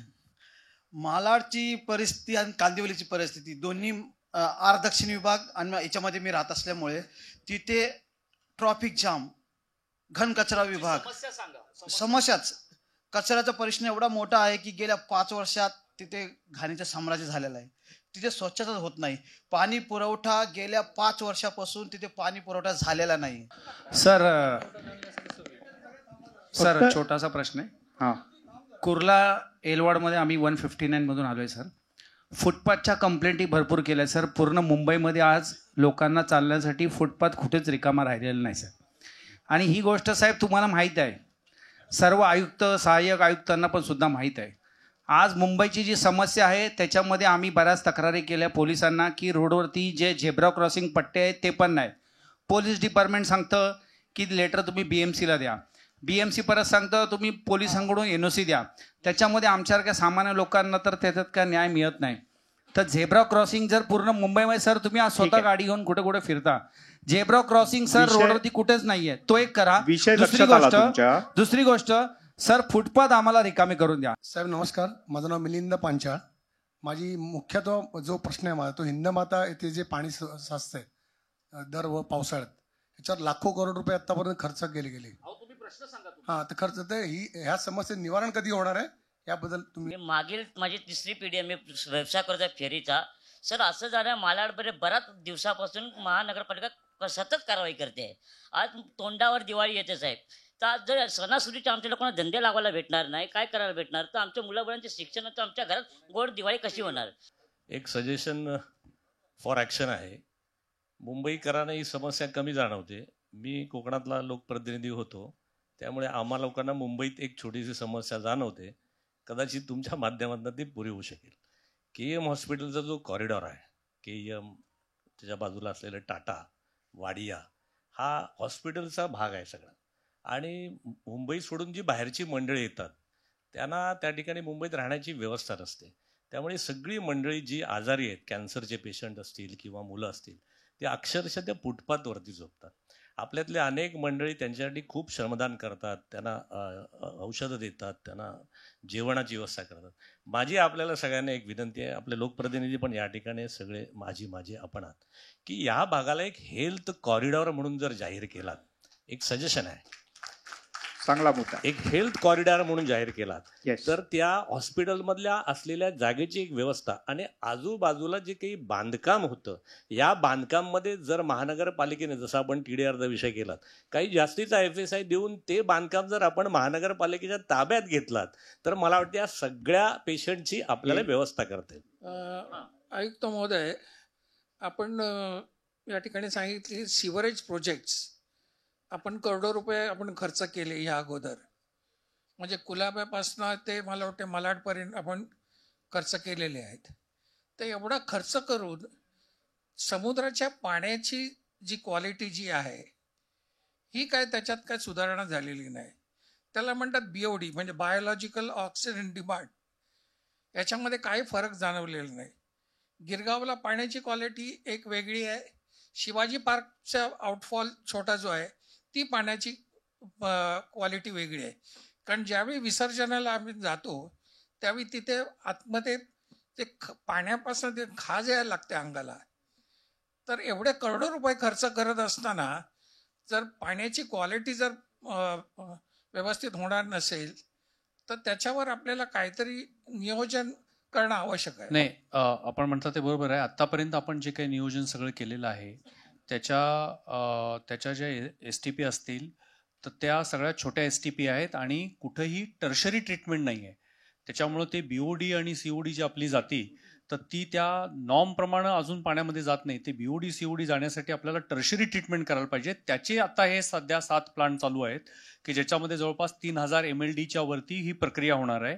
आणि ती प्रक्रिया मला वाटतं पुढच्या 2027 मे पर्यंत सगळे प्लॅन पूर्ण 7 पैकी 6 प्लॅन पूर्ण होतील. एक फक्त मागं पडलेला आहे. तर त्याच्यानंतर तुम्हाला तो फरक नक्की दिसेल. आता जे आहे ते फार छोटे प्लांट आहेत. साहेब, ह्याच अनुषंगाने मला विचारायचं आहे की STP मधनं जे आता तुम्ही म्हणालात की पाणी आपल्याला उपलब्ध होणार आहे, किती MLD ते 6 प्लॅन्ट्स 3000 MLD ते आपण परत समुद्रातच सोडणार आहोत.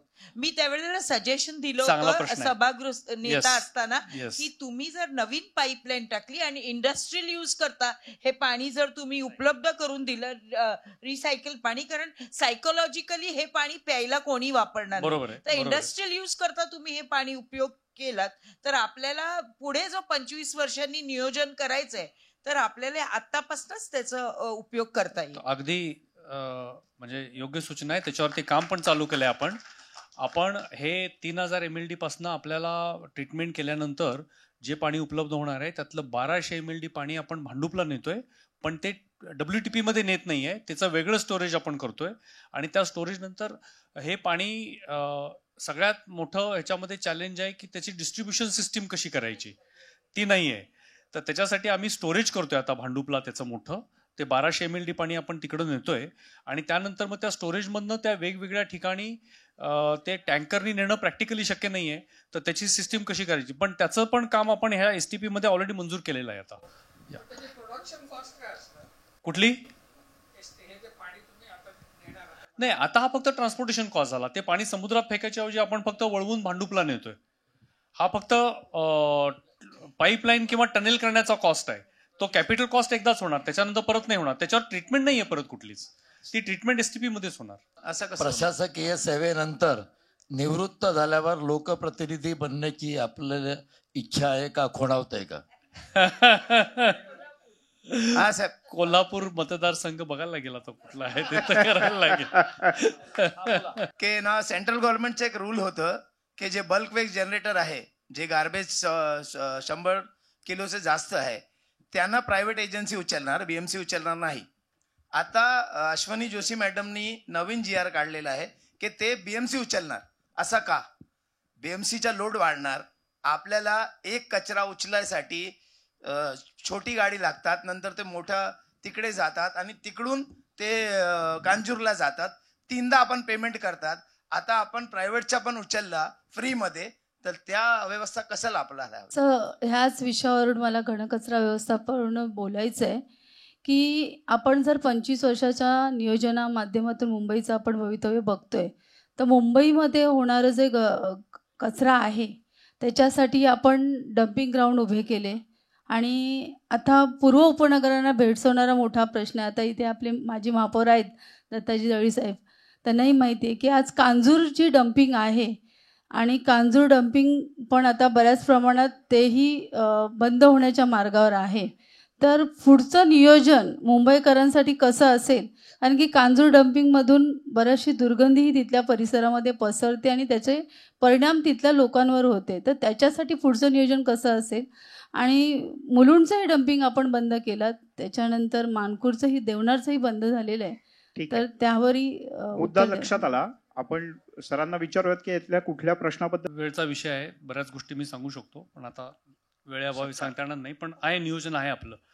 बरं, आपण मगाशी जसं म्हटलं की ही मुंबई कष्टकऱ्यांच्या कष्टाने घामाने तयार झाली आहे, तर आपण प्रातिनिधिक स्वरूपात काही सत्कार करणार आहोत.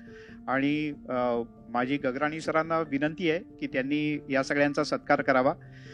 सुरुवातीला गीता खारबा सफाई कर्मचारी आहेत. मुंबई इतकी स्वच्छ सुंदर राहणं यात या सगळ्या सफाई कर्मचाऱ्यांचा प्रचंड मोठा सहभाग आहे. कोरोनाच्या काळात प्रामुख्यानं आपण पाहिलं या आरोग्य कर्मचारी आणि सफाई कर्मचाऱ्यांच्यामुळे मुंबई अतिशय उत्तम राहण्यात अतिशय महत्त्वाची भूमिका या सगळ्यांनी बजावली होती. हे केवळ प्रातिनिधिक सत्कार आहेत. गीता खारबा, यानंतर राजेंद्र काळे, त्यांनी पुढे यावं. राजेंद्र काळे, आपण सगळ्यांनी या सगळ्यांबद्दल कृतज्ञ असलं पाहिजे. मग ते सफाई कर्मचारी असतील किंवा ज्याला मुंबईची शान म्हटलं जातं त्या BSTचे ड्रायव्हर कंडक्टर असतील, रुग्णालयातले कर्मचारी असतील. आपण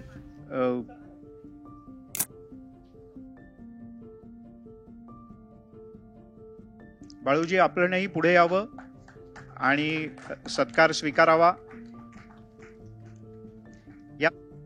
या सगळ्यांच्या करता हा अतिशय संस्मरणीय असा क्षण निश्चित असेल, कारण इतके वर्ष बाळू ढगळे यांनी विना अपघात बस चालवलेली आहे, हे त्यांचं वैशिष्ट्य आहे.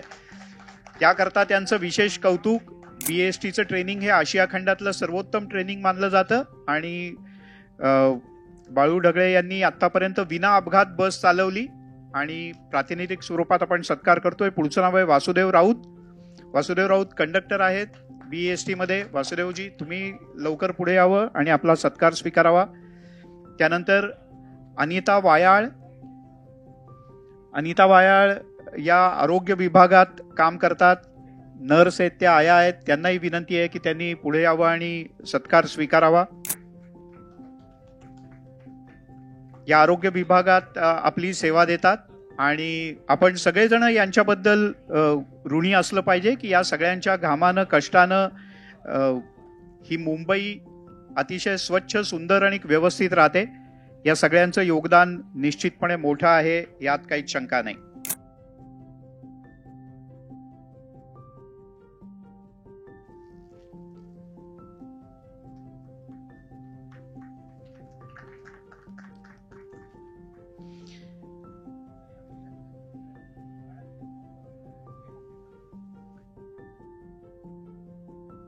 आपल्या उत्तम सेवेबद्दल त्यांना आतापर्यंत एवढी पदकं सुद्धा BST कडनं मिळालेली आहेत.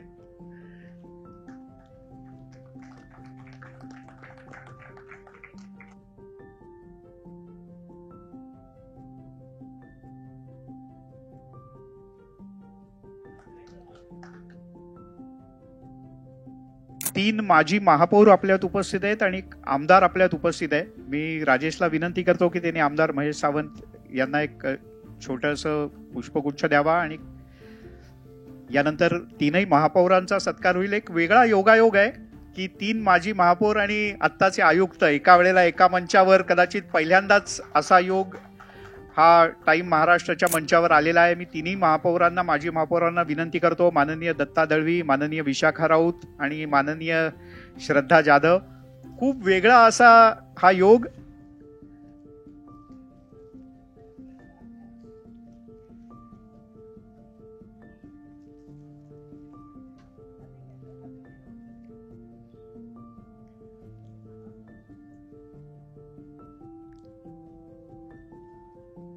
या कार्यक्रमात माननीय भूषण गगराणी सर आले आणि त्यांनी हातचं न राखता अतिशय मोकळेपणानं सर्व प्रश्नांना उत्तरं दिली. मी टाईम महाराष्ट्राच्या वतीने गगराणी सरांचे मनापासून आभार मानतो.